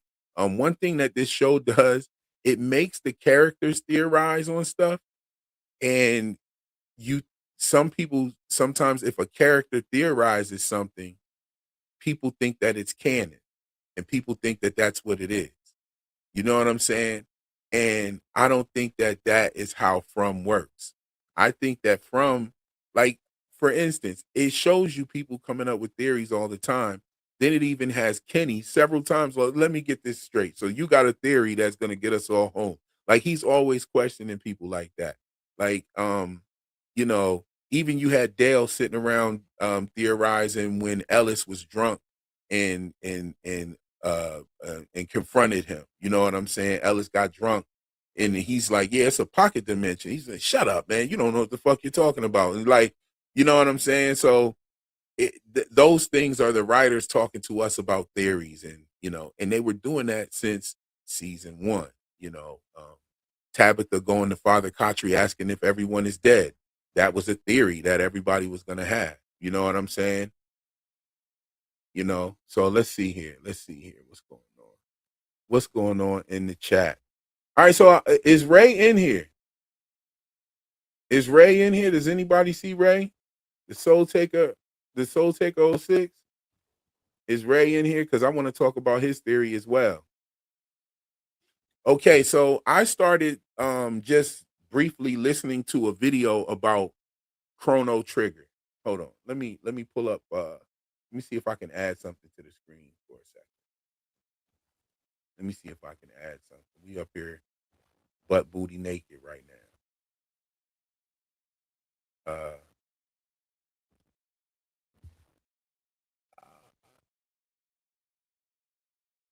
Let me see. I want to find some Chrono Trigger stuff. Now, Chrono Trigger definitely has something to do with this show. My man Ray, I should have been listening to you last season. I was listening to you, but I just did never play the Chrono Trigger game. but it is definitely connected to this show in more ways than what you think, my brother. And man, I wish I had your number or something. I could call you and tell you to hop on.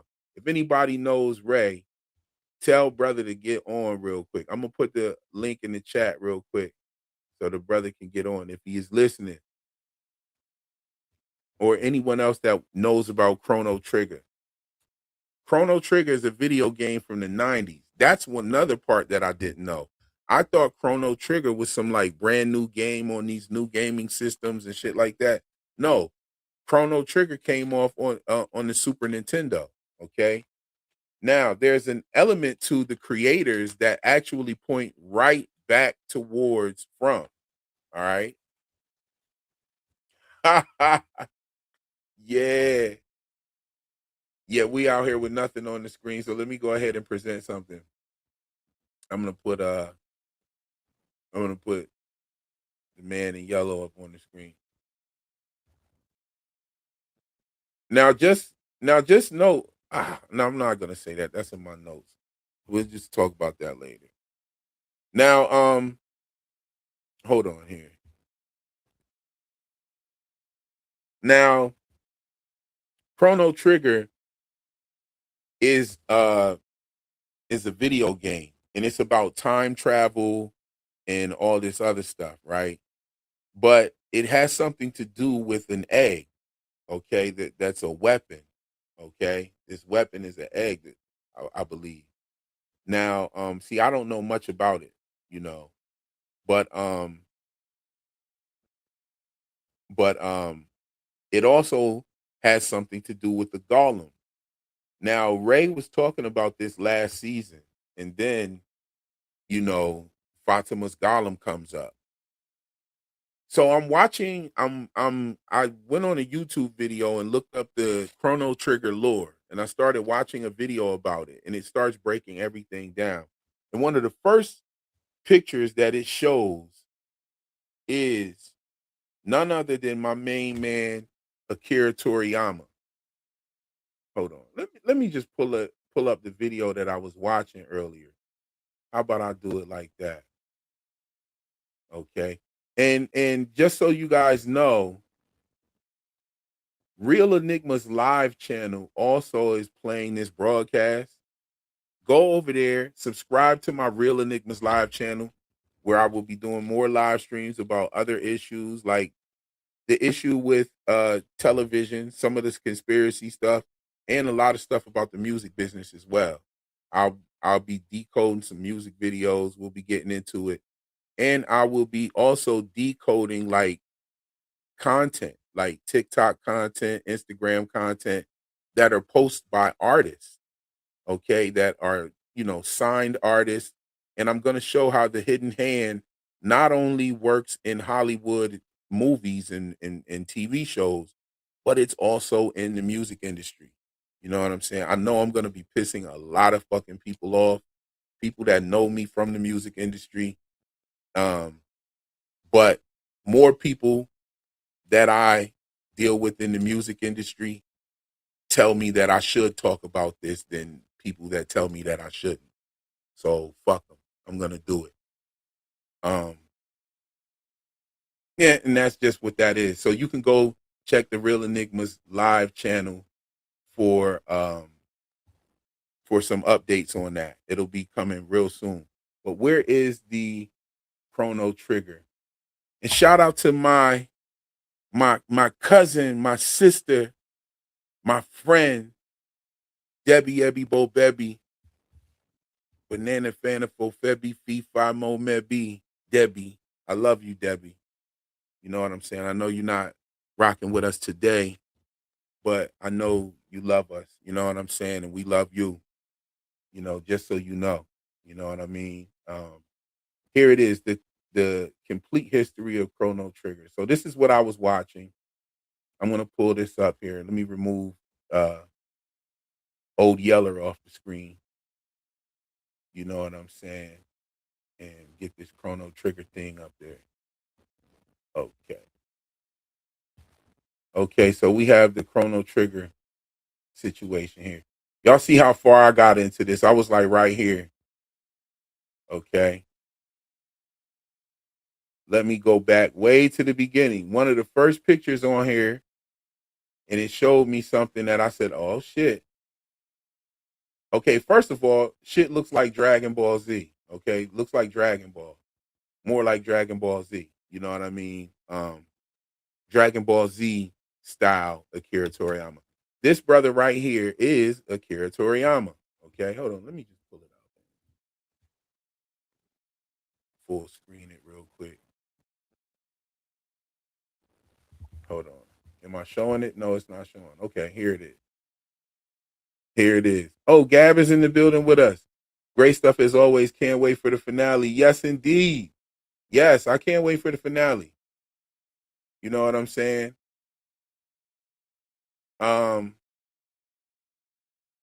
Thank you for subscribing to that channel. If y'all want to just tap into me, not just talking about From, but hearing me talk about other stuff, and I'll be, doing some videos over there as well, talking about the music industry.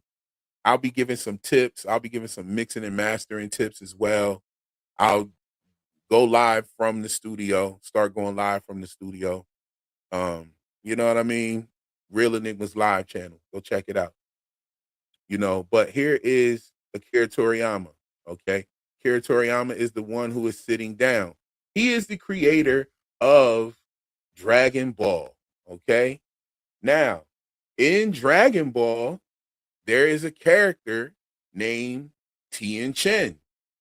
Okay.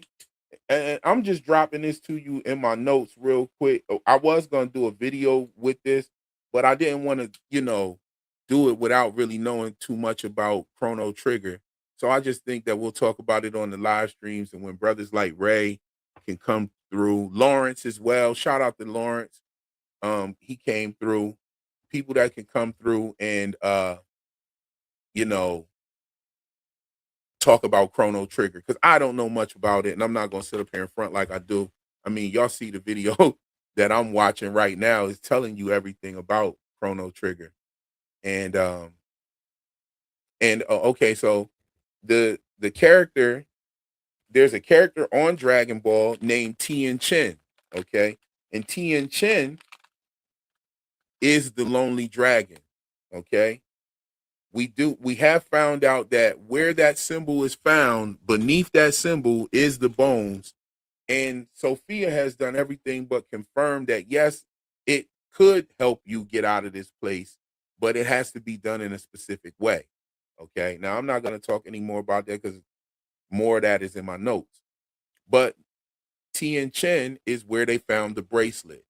And Tabitha was sitting at the table, and in the storage room at the diner is where they found the bracelet. Tabitha sitting at the table. Ethan says, "What are you doing?" Tabitha says, "Nothing. Just sitting here looking at this piece of Lonely Dragon's treasure." Okay. Now, at the beginning, in episode 3 of season 1, episode 103, Tabitha said there will be 2 Chromonakles. 2 Chromonakles in the cave, 2 Chromonakles for you. That's what she said to Ethan.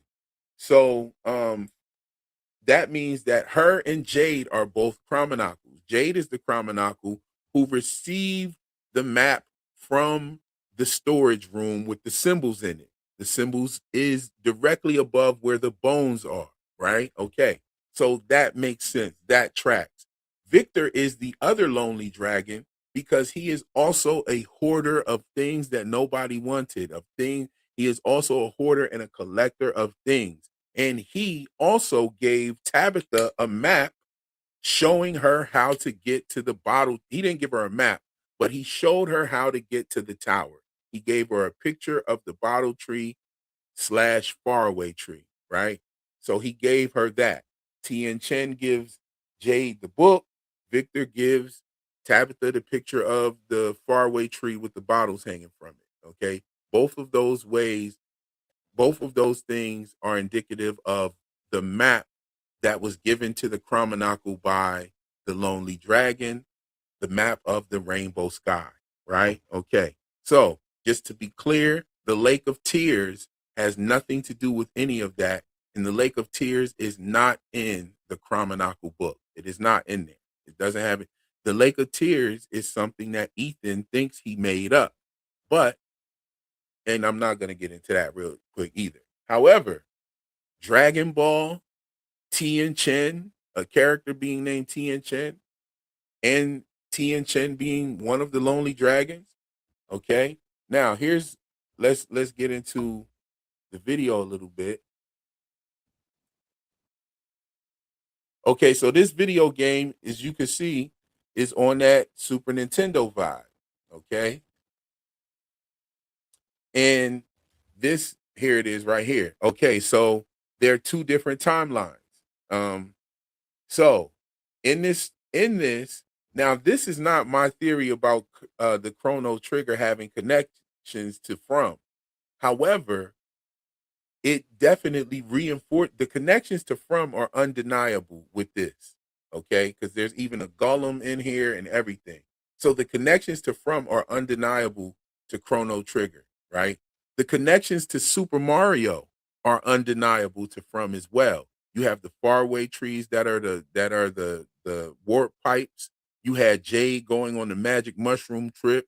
The picture of Storywalker Fred looked just like Mario with a wrench.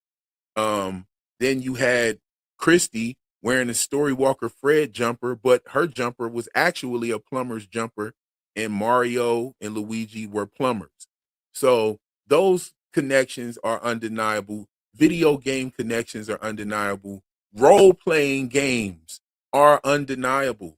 RPGs are undeniable. And Chrono Trigger is an RPG. That's probably why I didn't play Chrono Trigger, because I didn't like RPGs. I like video games like, Tekken and shit like that, like, Street Fighter, you know what I mean? I even like Mario, you know what I'm saying? Mario, I fucked with shit like that, but I didn't really mess with the, Legend of Zelda real heavy. I didn't mess with that real heavy. I didn't mess with, a lot of the RPGs. I didn't mess with those, but From is definitely a RPG. And a lot of the characters act and they behave like NPC characters in a video game. A lot of them act and behave in that way. They're all walking with the same types of items. You know what I'm saying? They're doing a lot of the same gestures and movements in the background.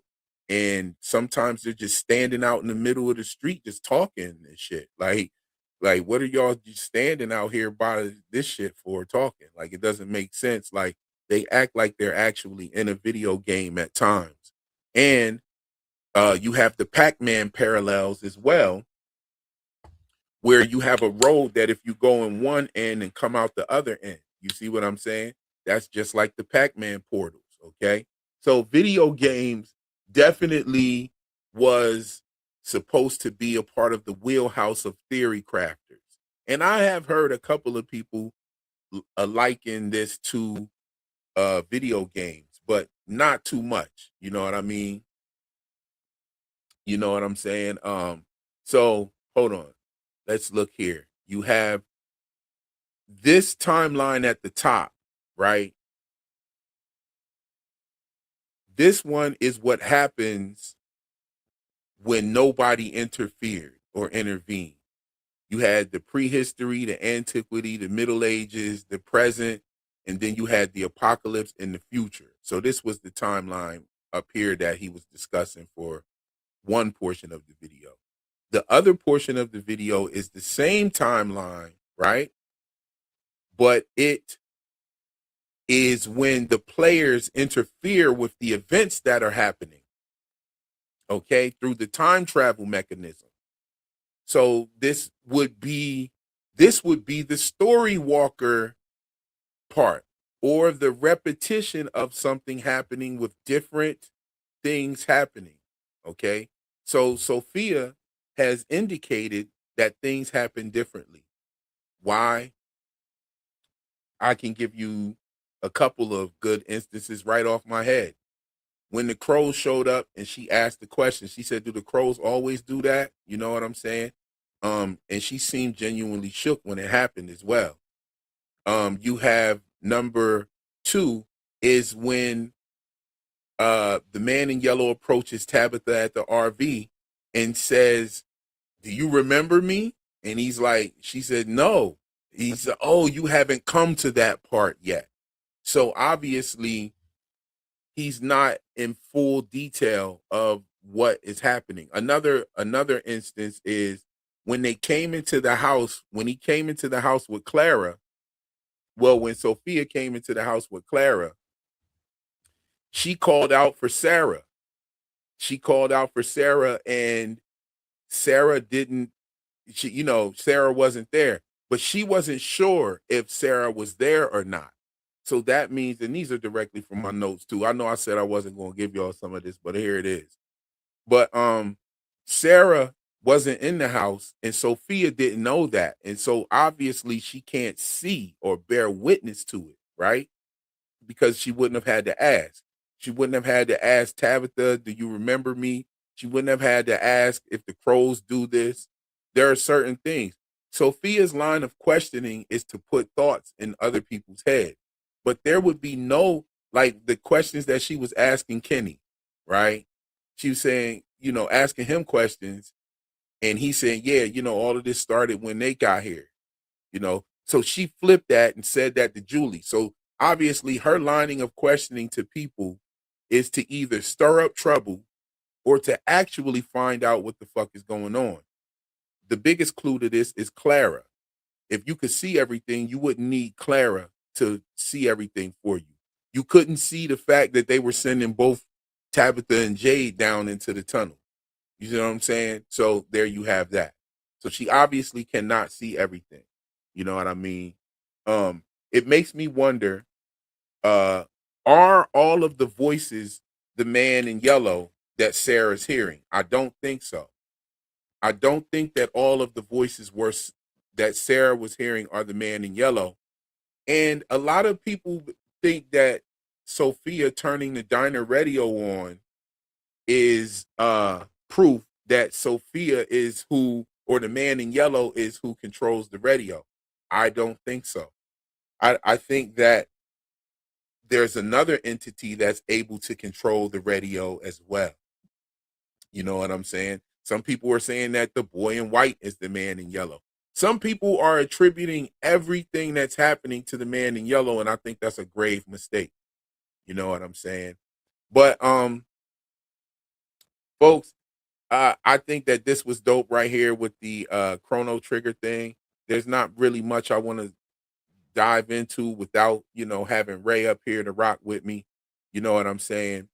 I don't want to keep this live too long. I actually got some things to do. I actually got a video to put together, but I got some things to do today before I get to this video. And I think might go ahead and end this live stream. If any, I'll put the link out real quick to see if anybody wants to come up and ask a question or anything like that. We'll keep it short. Ask a question. I'll give it about 5 minutes or so to see if anybody wants to come up and rap for a second. You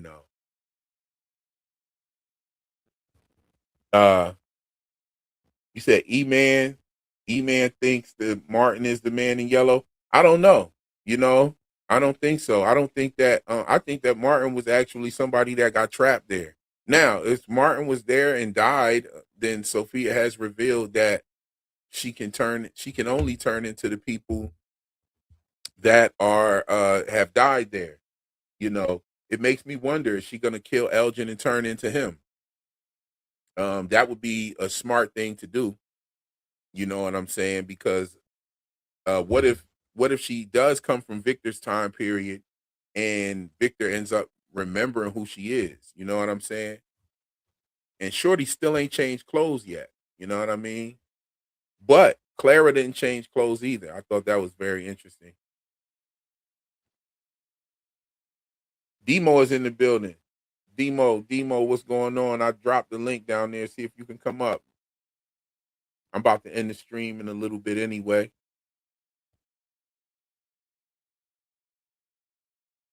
Sophia seemed surprised at Bacta's response to her using the radio.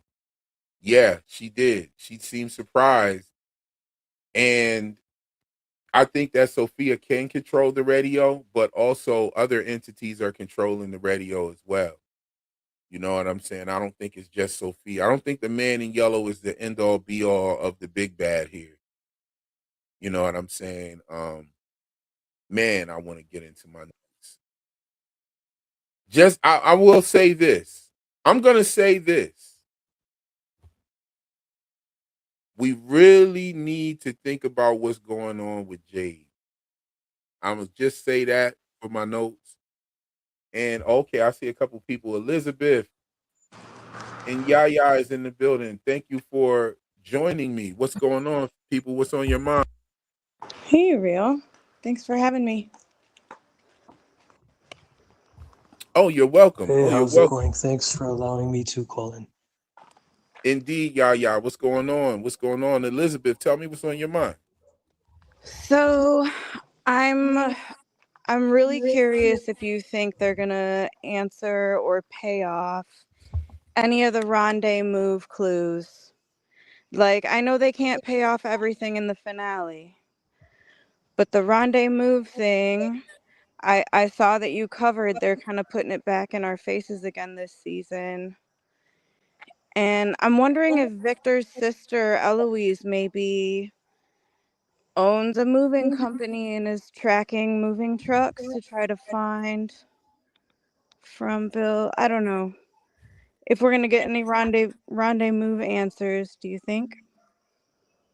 I don't know if we're gonna get them this season. What I can say is that Rendezvous has showed up in every single episode this season. Okay. Oh, Rendezvous has definitely showed up in every single episode, whether it was on Donna's calendar, on her bedroom wall, or whether they focused in on the trailer next to the post office. Boyd's mm, trailer is next to the post office, and it has the Rendezvous logo on it as well. Um, Now the thing about you saying Eloise running the Rendezvous poster, the Rendezvous calendar on Donna's walls is from 1971, which would predate Eloise, probably. I I Most likely. thought about that. I thought about that, but we've already seen the writers be real creative with time, space, and space time. So I did think of that, but I don't know that it inhibits it from being at least some kind of someone who's been there or knows about it, who's outside of it trying to get in on purpose. Now there's been several hints about, I would hate for them to have put Eloise on that in code Eloise on that license plate and for her Mm, to be dead. But I kind of feel like last episode they hinted that Eloise might be dead. You know what I'm saying? I feel like they kind of hinted at that. They showed Victor drawing a picture of the man in yellow, and the man in yellow was holding a child. And I hope that's not. I hope that doesn't mean that that is. But as far as us getting any rendezvous info, I hope that we do get some, at least a droplet this season of the rendezvous situation.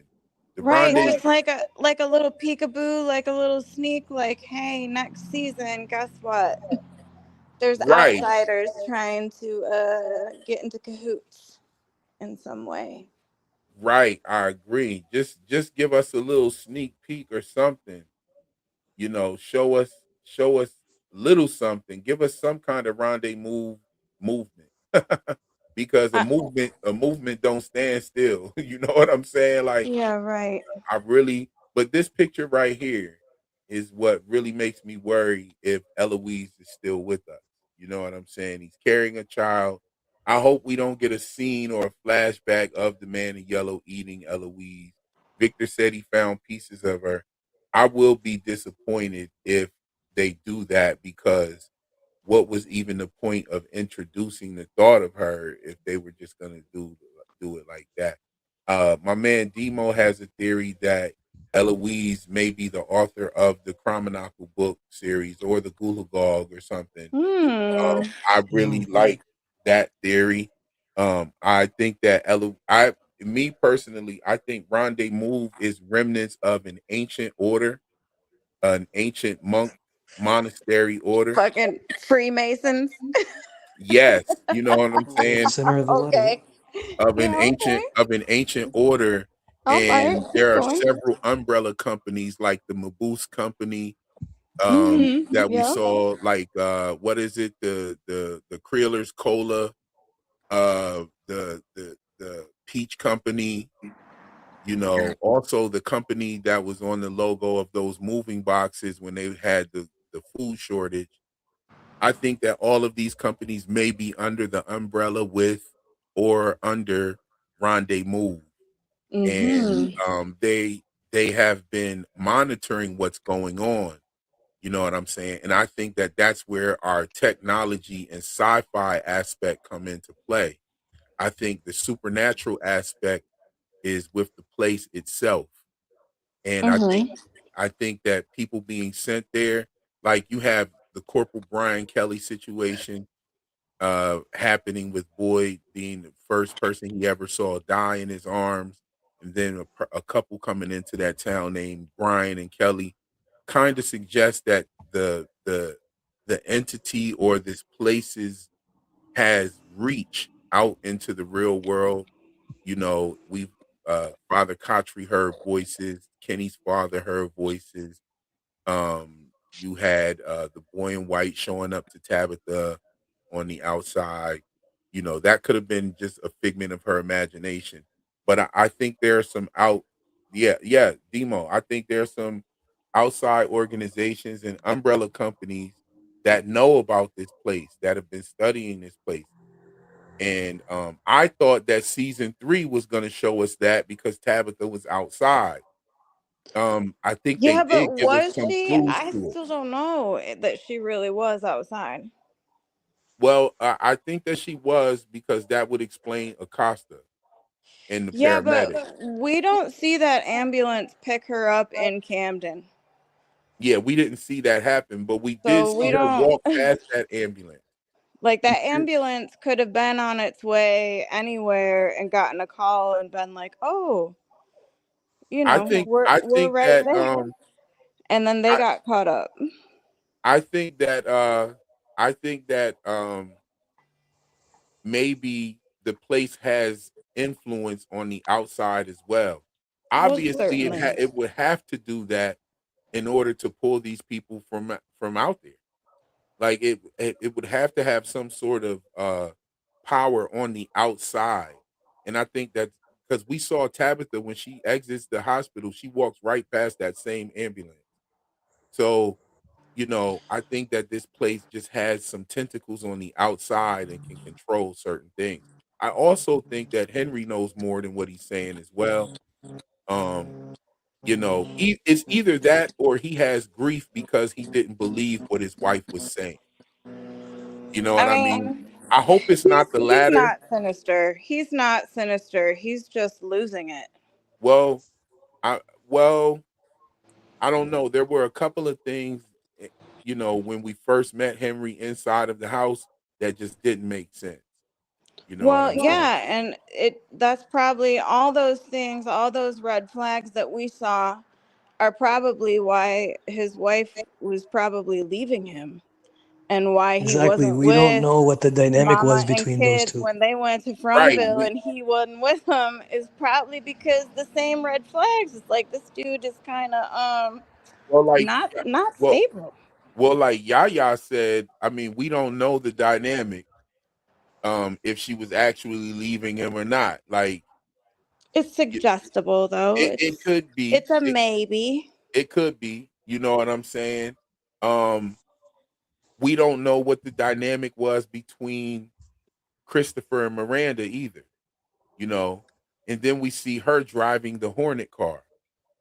So what was that about? Like how they, you know, that's another thing. If they don't explain that in the next episode, yeah, this show is pretty much just stringing us along. Well, and And the it, difference with Christopher is the only thing we know about Christopher has been given to us by fucking weird ass visions we don't know if we can trust.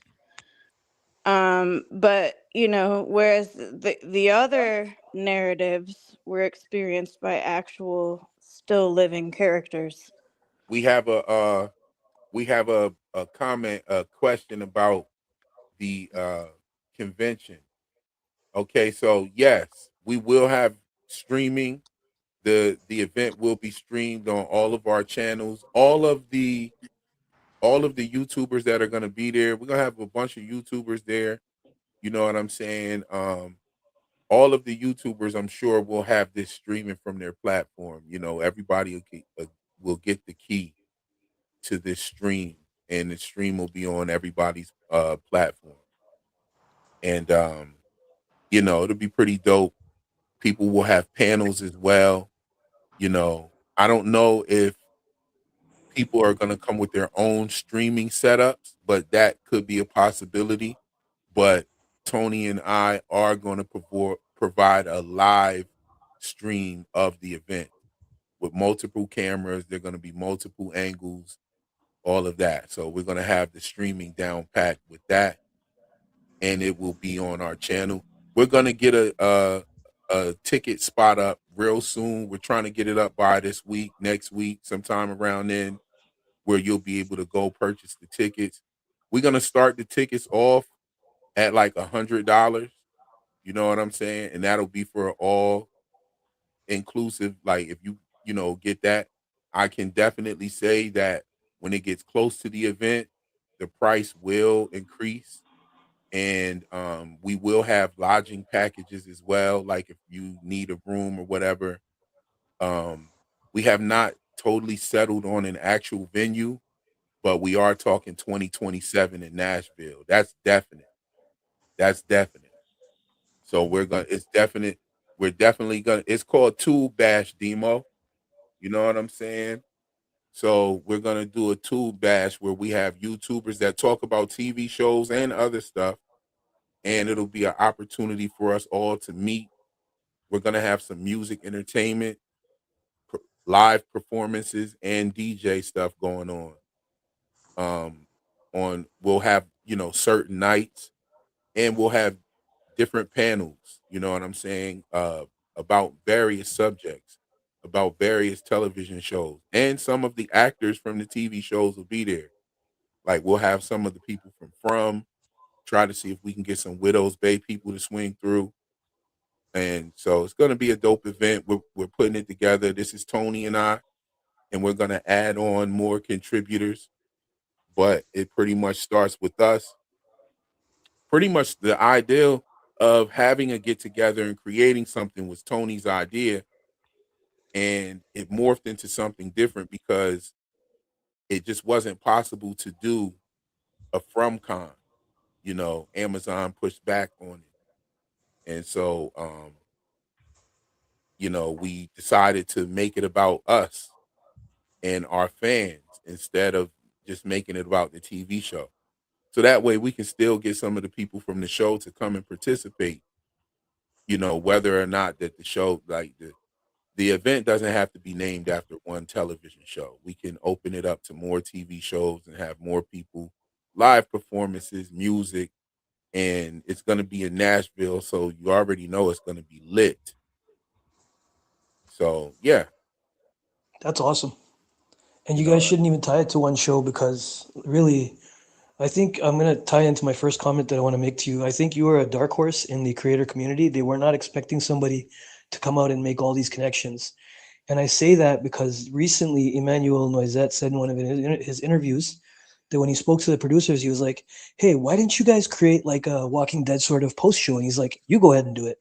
So I read into that as they didn't want to divulge anything. They didn't want to have any sort of official thing. And when you tell me that Amazon is pushing back on that, it just adds to this whole idea. Maybe I'm being too dubious, but I mean, I've been listening to you for a while and I'd cheer it on every time you point out things like the Thomas Matthews connection and things like that, and the real world actual power moves and the white magic, whoever's familiar with that term, of putting it in front of our face and getting the permission to do the things they're doing.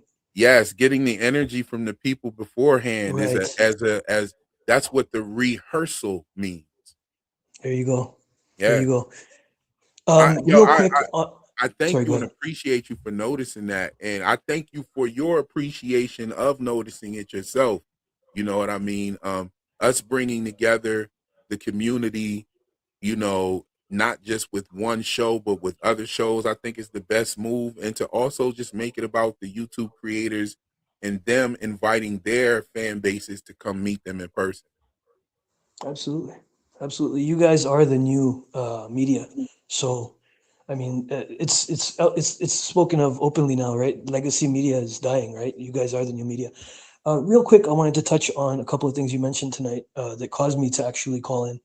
Usually I just sit back and listen. I was a avid gamer as a child. I don't have lots of memories because it's been so many years since I played that game. But there's a couple of things I do want to bring up that I think are very interesting. Yes, you play as Chrono. He does die. When you think you're beating the game, he actually dies. And then the second half of the game is you trying to resurrect him. You do travel through time. But here's the point I want to touch on that I think you might be able to build on. There's a person who's an antagonist to him named Magus. Doesn't matter what his name is. He's a vampire or whatever. It doesn't matter. He ends up becoming a playable character for you. So essentially, he, after witnessing this death of this main character, switches sides. Now, of course, the details are foggy in my mind, so I'm not going to go into them. People can research it themselves. But I think that's very interesting. It has me thinking, who could possibly be? I mean, I don't think the man in yellow is going to turn and become a good guy. It's just not going to happen. But maybe there's somebody among them who's like has been mentioned as a bad guy working with the entity or the bad guys, and is going to turn. And you've really got me thinking now about Donna. Maybe Donna is on the bad guy side, and maybe this whole thing of her dying is just a ruse. Now here's the thing. I don't think that Donna is necessarily evil. I think that she was keeping things away from the people in order to protect them because she knows that when something they learn something, you know, that some bullshit happens. You know what I'm saying? And you know, I definitely look at Donna as somebody who, if it does turn out that she knew something and was hiding something, it will have more of an impact than what we just learned about Clara. Yep, You know, definitely. it would definitely have more of an impact than what we just learned about Clara, just making some just strange deal with an entity, and then she totally forgot about it and didn't even think it was real. So everything that we saw Clara doing was not even suspect because she wasn't doing anything at that point. Now she is. Now she's, you know, looking over her shoulder as she puts blood in her. You know, I think that that was just like, for instance, I think that was corny. Why didn't she just give her something? Why didn't she just put her blood in something and just give it to her and say, "Here"? That just shows you right there that that was a vessel for the blood brother symbolism. You know, blood brother oath Right. that you would see the natives do with settlers, you know, and camaraderie. You know what I'm saying? And Yeah. so, Yeah. you know, I think that was just a vessel to symbolize that. We saw that symbolized already when he said, "My blood is your blood." Then you see Boyd pretty much cut his hand the same way Sophia did. You know what I Right. mean? Yeah, totally, totally locked in on that. Yes, yeah, yeah. Thank you for your encouraging words and Thank you. your thoughts on the show as well. You know, I'm gonna end this stream. We've been rocking out for two Thank you so hours. much. Yes, yes, we've been rocking out for 2 hours. I've seen a couple people asking me to stay on a little bit longer. I don't know. I may jump on later. I may jump on later. You know what I'm saying? Uh, let's see. Who else is it? Did I see my man come up in the chat? Nah, he didn't. He's not here. Ray. I might, I don't know. He might be working or something like that, and he might not be able to hop on the live stream. If I go live tonight, hopefully he'll be able to join us. You know what I'm saying? But I want to thank all of you for joining me this afternoon. This has been a dope stream. I love doing the midday streams because we get people that are in different time zones. Some people work at night and they're not able to jump on. I appreciate all of it. Luna Cascade said, "Blood in the chalice makes magic user powerful." Indeed. Indeed. Can't spell spiritual without ritual. Indeed. Yes, indeed. Oh yeah. I talk about a lot of that is in my video, in my notes here. I actually talk about spiritual and ritual, you know, Also, writ is the phonetic brethren of rite, rite of passage, ritual, written, right? Right as in correct, or right as in 90 degrees, which also is prevalent in Freemasonry. You have the square tool, but you also have right and written, you know what I mean? That is writing, and writing is spelling, right? So it also stands for ritual, right? It stands for rites, RITE, like rite of passage, okay? Then it's writing, which writing is spelling, right? Okay. Then you have spelling, you have the spelling of your name in cursive, you know what I'm saying, as a cursive writing is a binding spell, which actually has magic in our real world. Your driver's license has your signature or your sign of nature. Back of your credit card, your social security, you know what I'm saying?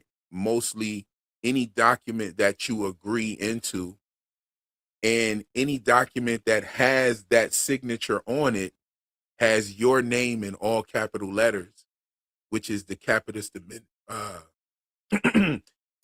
de minimis maxima. Pardon me. This tea is hot, y'all. Hold on. Woo. Woo. Yeah.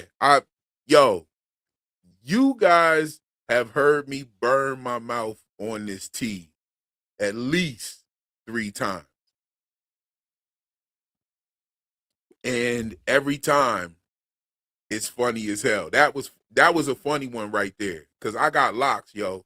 And I moved so quick that one lock came from the back and it just landed on my chest real quick. Like, I moved quick as hell with that one. Another tea moment. Elizabeth knows what time it is. This is like the 3rd time I burnt my mouth. Because I don't be looking. I'm just talking and I'm kind of looking at the screen. And I don't be looking at the cup, I don't know when it's getting right there, But anyway, capitis de minimis maxima. And I was cooking right there too. It kind of, you know what I'm saying? Even the tea didn't want me to spill the tea. You dig? But but yes. So, when you put your cursive signature on something, it definitely binds you to it. It actually connects you to it. It could just be a piece of paper with some shit on it, just random agreement. And once you put the signature on there, you can be fined, you can be jailed, you can be, you know what I'm saying? Like, it's almost like it's magic, and it makes this thing alive now. And so I say all of this just to let you know, and I say this, and it's dope how I'm ending the stream, right? I say all of that to say that whether you believe in the symbolism meaning something or actually having control in real life, you participate in this magic every single day, whether you believe in it or not. This is why when you deal with you write some stuff on a piece of paper, the moment you put your signature on it, you ignite it, you initiate it. And you're initiated within it. You're bound to whatever it says. And the dispute about that agreement that you sign your signature on, this is why signature is made up of 2 words, sign and nature, because it's the sign of the natural person, right? If that dispute is settled with the judge, who is also known as the magistrate, and the magistrate has the word magic right in front of it, just like the word majesty, right? And when you look at the majesty, the king, and the priest, the pastor, and the judge or the magistrate, they all sit higher above everyone. They have the gavel, they have the Bible, they have these different tools, they have the scepter. They have these different things. And so people have always participated in this magic, whether they believed in it or not. The funny thing is, people from way back in the day believed in it more. So why don't we? We see the signs of it happening all the time. We see the magic that they place. This is why they call, when they select the characters and the actors to play these characters, they call that casting, as if it was spell casting, because this person has to literally pull in a different person into themselves, and almost as a possession. And then they act. Not only that, it's broadcast. So it's broadcast to you. So as like a spell is cast, this thing is broadcast. So a lot of people believe in these things. Some people don't believe in these things, right? But you're participating in it whether you believe it or not every single day. And so that's what this channel pretty much does. And I want to thank Yaya again for coming up. I want to thank Taryn for coming up, Elizabeth for coming up, and everybody for joining us and rocking with us. You know what I'm saying? The powers that be definitely practice magic. Yes, indeed, Golden Child Productions. If you don't think they're practicing magic and you just think this is a form of entertainment, okay, that's fine with me. I'm not mad at that. I have a lot of friends that believe that way. The difference is, right, some people separate themselves from those who think like me. But a lot of times people who think like me don't separate themselves from anyone based on what they think or believe. Because most of the time, people that think in that way are knowledge seekers. So they're just not going to cash anybody out because they don't believe it. I don't feel sorry for nobody because they don't believe it. I don't feel sorry. I feel sorry for those who call me names like, oh, this is a schizo channel, yada, yada, yada. I feel sorry for those people. You know what I mean? Because your day has got to be fucked up and your life has got to be fucked up to take time out of your day to come and call someone names for what they believe. And you never challenge any of the beliefs. You never sit and have a dialogue or give any coherent statements about the beliefs. You just spout ad hominem attacks and call people names. I feel sorry for those people because they must be going through something. I've never felt compelled to go at somebody in that way. You know what I mean? I don't care what they believe in. Whatever your political shit is, whatever your spiritual shit is, you know, even your dietary stuff. You know what I mean? I don't shit on nobody for whatever they do. That's them. You know what I mean? What you eat don't make me shit.